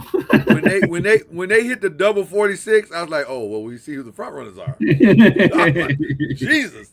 Double 46? What is happening right now? Now, I will say, though, what Jet was doing on that grill in the semifinal and the final. Yeah. I felt bad, and I'm a Jet Tila fan. I love Jet. I was thinking to myself, I hate this finals because I love Brian and I love Jet too, and Jet's long overdue because Jet been a bridesmaid too. Yeah, he's been a bridesmaid a bunch of times too. He's been a bridesmaid too. And him and that's the first time I've seen the young lady on there. I didn't know her. No, she was a beast. Yeah, she was a beast too. She was intense. Oh, she was intense. Yeah, but I knew when she served that dessert, I said they're in trouble. They're in trouble because it don't look good. Though, but they would have beaten anybody else though. 100%. They got damn near a perfect score. Yeah. Anybody else, you're right. Anybody else they would have destroyed, but that was just the Vitaloggio brothers was in the zone. Yeah, they were in the zone. They were in the zone. So that was really good. I love competition show like that. Did I tell you about All Her Fault? Did I tell you about that? Somebody else told me about it, but I haven't seen it. Kendrick Haskins. What is it on? Because you're the second person that's told me. It's on Peacock. It's a good time. Mm-hmm. It's a good time. This little girl from whatchamacallit, from the HBO show. Yes. Live. Yes. She's the star, and also Dakota Fanning. Although I'm not 100% sure. When you see it, you go, "What's the purpose of this? Like, why is she here?" But the show is very, very, very good. And it has a certain level of unpredictability about it. So you won't know all the way what's going on. But I've been going back watching all of the Stranger Things. So now I'm in the middle of season 3. The thing is though, I stopped watching in season 4. So like right now I'm not really learning anything new. It's my memory on a bunch of stuff. Got you. Now I have a coworker who is obsessed with Stranger Things. And so he's already watched all of the new episodes. And he's like, maybe you'll be surprised, blown away by how much everything ties back to each season and stuff. So I'm waiting to get to that point, but I just know I need to be refreshed on everything that happened before that. Even though I'm in the middle of season 3 and I'm seeing the stuff, the reason why I quit watching. Okay, fair enough. So it's good. I've heard mixed emotions about Stranger Things, so I don't know. I maybe at some point I will dive all the way in. The nostalgia of it is the big draw. It's cool. Okay. Yeah, because like if you grew up in the 80s, you're gonna watch it because you can relate to every single thing in the show. 100%. And so that part of it is. Then I learned the other night. So I was at the Male Fern Creek basketball game. Mm-hmm. One of the people that works on Stranger Things, like he's one of the directors or one of the photographers, something that like is a staple with the show behind the scenes, is a Fern Creek graduate. Why did that surprise you? I know, it's the Harvard of the South. Right. What are we talking about? Why did that surprise you? You know where you graduated from, don't you? Come on now. But I did not know that though. He was at the game, and like, cause somebody came and was like, "Hey, yeah." I was like, "Okay, I gotta get out." Because I stay for a quarter and gotta go to another game. But I would have loved to talk to the guy. That's hilarious. Shout out to Bel Air, who wrapped it up this week. I saw Will Smith makes an appearance in the last. He does. He's literally the last thing that happens in the show. Okay, because I haven't started the season yet. Yeah. He's literally the last thing that happens in the show, and there's no spoiler to that whatsoever. And it's probably exactly what you right. It's probably exactly what you think it is. Like it's not. So now that I've seen this final season, I love the homage to the original. I love how they paid homage to the original all the way through the season. Mm-hmm. I don't know if all the way through the show period. I don't know if I necessarily love how it all wrapped up because it felt a little rushed and it felt a little, oh my God, what do we do with this character and how do we, and then they had such a cliffhanger at the end of 3 and then we never really. They've been so confused on what to do with Ashley the whole series. Oh God. Yeah, that Ashley, with all due respect to them, I think that was the character that may have been bungled above all. Mm-hmm. Like, they unnecessarily, in my humble opinion, brought in elements to that probably to satisfy the Smith family because her character mirrors a lot of what's going on in the Smith family. But it didn't do anything for the show at all. It didn't add to the show. It didn't add to the show at all. And like it doesn't add to any of the story because like it was kind of its own storyline, which I get, but like for one, they didn't develop it enough. It right. Was like it's like at some point in an episode they'd be like, okay, Ashley's this for now. But then they go away from it. Then like they may revisit it a little bit somewhere else down the line. But I think that's what it was. It wasn't so much they were constantly changing her role, but when they would change it, they wouldn't stick with it. Because they would delve too much into every other thing. And that may have been because of her. Maybe she was like, I don't know if I feel comfortable with this. I don't know what the reason was, to your point, that they didn't continue the path. But also, I don't know if the path was ever necessary in the first place. Ashley was never that character in this the history of the Fresh Prince of Bel-Air that needed anything outside of just the growth and development of a beautiful young lady trying to find herself. And she didn't need any divergent paths. So this felt like, again, well, Will's financing this, so we got to throw him a bone, and so they did, and it didn't work, and it became whatever it became. So are you a Knives Out fan? I'm not a fan just because I have never really watched it. I don't object to it. I just never watched it. Do you like a good murder mystery? Let's start with that. Yeah. Then you need to watch Knives Out. It's phenomenal. And it's tomorrow. So it's a movie, right? Or it's I thought it was a movie.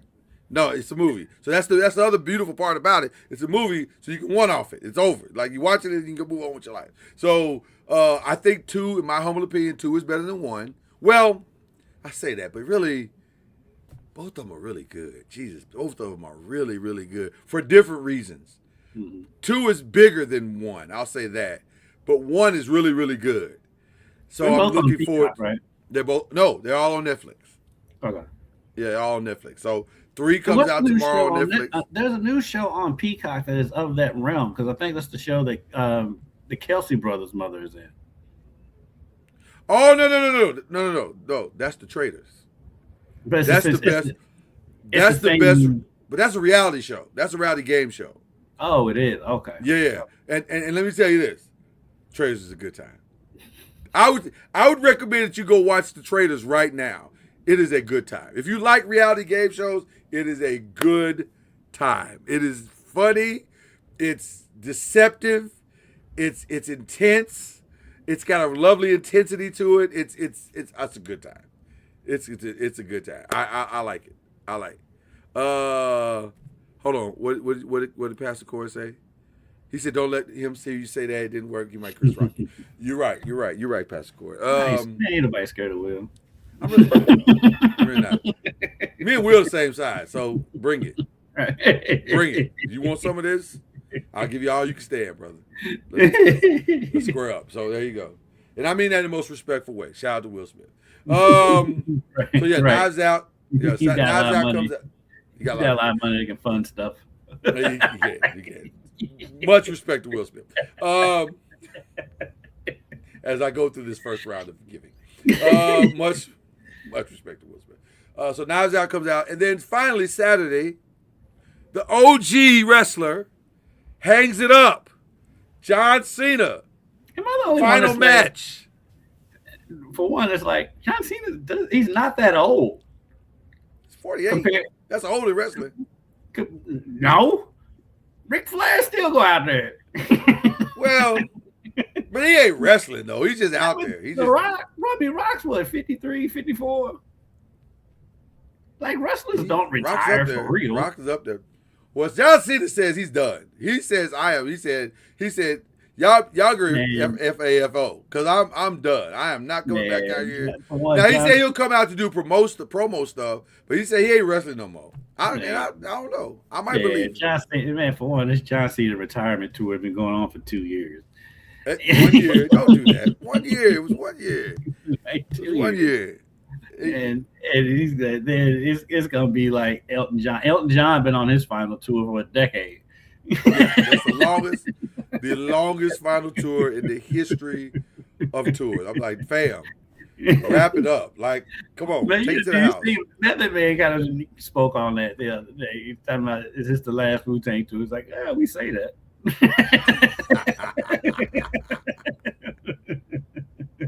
If you haven't checked out Method Man at 7 p.m. in Brooklyn show with Carmelo. Oh, I love 7 p.m. It's really good. It's really good. The Bill Bellamy episode is the funniest. Oh, my God.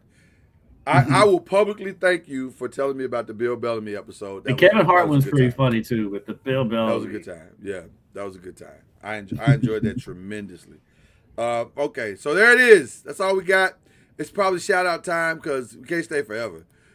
Jesus, y'all be wanting us to stay forever. We can't stay forever. That's not how this works. I guess we're technically in Press and Pro. So what is your press shout-outs? Shout-outs from Press Row. My shout-outs go to the 3 state championships in football from the city of Louisville. Trinity won their 3rd straight. Christian Academy won their 4th straight, I believe. And then Kentucky Country Day won their 1st ever state championship. That is mind-blowing. So shout out to them. I have never lived in a world Kentucky Country Day and Indiana were good at anything. And Kentucky Country Day been good for years. They've been as it relates to football. As it relates to football. Well, no, you was fine.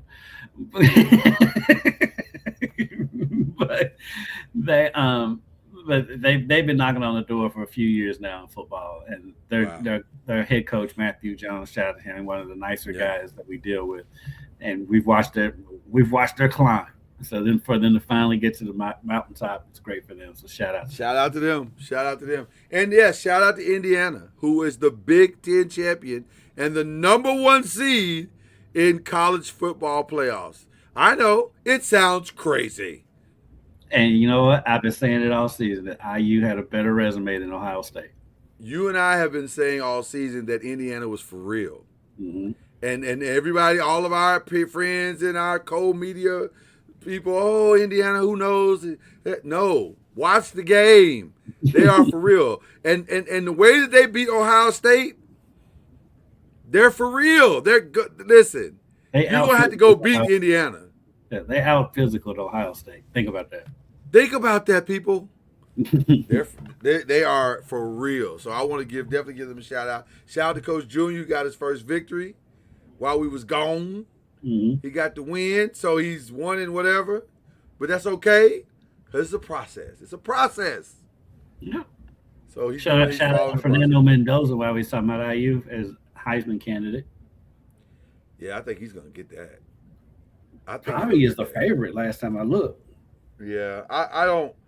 As great as Jeremiah Love is, and he is great. Then listen, that's a quarterback award. He ain't gonna get it. Right. But I'm shouting out Jeremiah Love for my Giants. I'm shouting out Jeremiah Love for my Giants. Like, we'd love to have that 1-2. I mean, if you go pick first, we're not picking a quarterback first. We got that. So let's get another running back. I think they're gonna be gun shy because of Genty. Because the Raiders picked Genty in the first round, and that didn't work out for him. Even though it's not any fault of Genty, it's just a bad organization. He's a bad franchise, yeah. But you know how this league is. Yeah, they'll be hesitant to get him in the first round. I know. I don't even know. This is gonna be an interesting draft coming up. But I have a feeling the Giants may stumble this first round pick again. Because if you listen to Hard Knocks, Mike Kafka. I gotta start watching. I'm gonna watch that. We're gonna take a break. This week on the bye, and then we're gonna come back and win 4 games in a row. Fam, that is not the plan.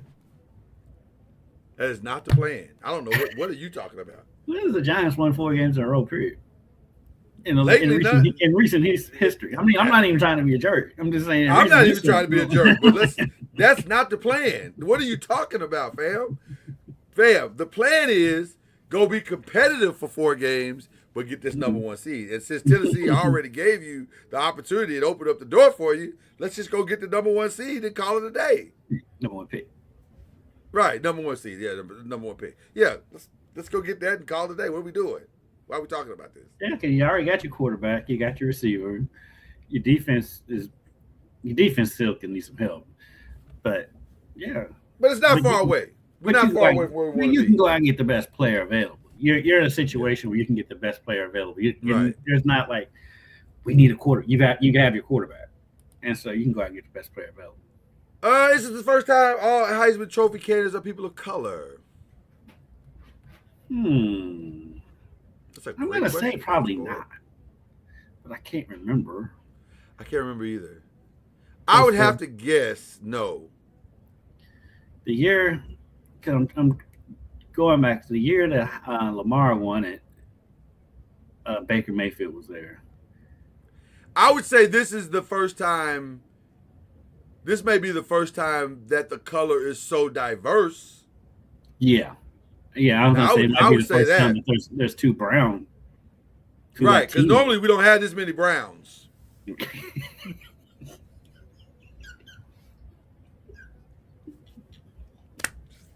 tell the truth. And with that, we'll move on. I'm just saying, we don't.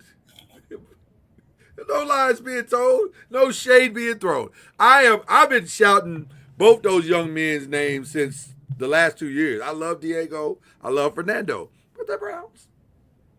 I think Pavi is. I got a feeling Pavi is going to win. Just on. You think Pavi is going to win? He's the favorite. Really? Last time I looked, when I looked at DraftKings the other day, he was the favorite. I think it's Mendoza. I think Mendoza's had his Heisman moments. Mendoza. Yeah, I think he's had his Heisman moments. I think he led his team to the mountaintop. I think there's got to be, you gotta account for that. Like all of the ones that won it also won. Like it's very few times that if you're gonna win it and not win, you gotta be Lamar. You gotta put up stats that are so ridiculous, or you gotta be Travis. Exactly, not win. Huh? Vanderbilt went 10-2. They didn't not win. 10-2. Well, when I say win, I'm saying like they're in the playoffs. They're at the top of the mountain. He's the best player on the best team. That matters most times. If you don't have the stats, that matters. Yeah. But unless you're going to do something like Travis and play both sides, or you're going to do something like Lamar and put up the most ridiculous numbers that are video game like, you got to be winning. You got to be on the best team most of the time. And I think Fernando's done that. So I'd be shocked if Diego won. Diego has great numbers. I like both kids. Pavi, I love them. Pavi and the Pavia family is a little lot. Now let me also say, Diego will not be drafted in the first, second, or third round. So I need everybody to lower expectations. No, Mendoza. And he has Kyler Murray to thank for that, and Bryce Young, and his age. And huh? And how old is Diego? Is he like 24, 23? 24, 25, I think. Jesus, man. You've been there a long time. It's time to wrap it up. Because he was supposed to be done last year. Yeah, it's time to wrap it up. Bring this to a close. That's this show. We're going to bring this show to a close. 24. Jesus, man. Okay. He turns 25. He turns 25 in April. Whew. Shout out to Calipari who called that out too. He said, some of these boys got kids. Oh man, he's talking about they paying alimony payments. I'm like, yeah. That's vintage Cal right there, man. Cal when he wanted to be is hilarious. But also, that's true. But it's okay. It's okay. Man, it happens. Ways in Cal's way though, man. That was funny. It was hilarious. It was absolutely hilarious. All right, we really gotta get out of here. We love y'all. Have a wonderful, wonderful weekend. Shout out Master P. Shout out Master P, man. That was incredible. Please go back and tell your friends about this. Like, subscribe, share this video so they can see the jewels that Master P was dropping on today's show. Yeah. And we'll get back at you. Cue the whistle.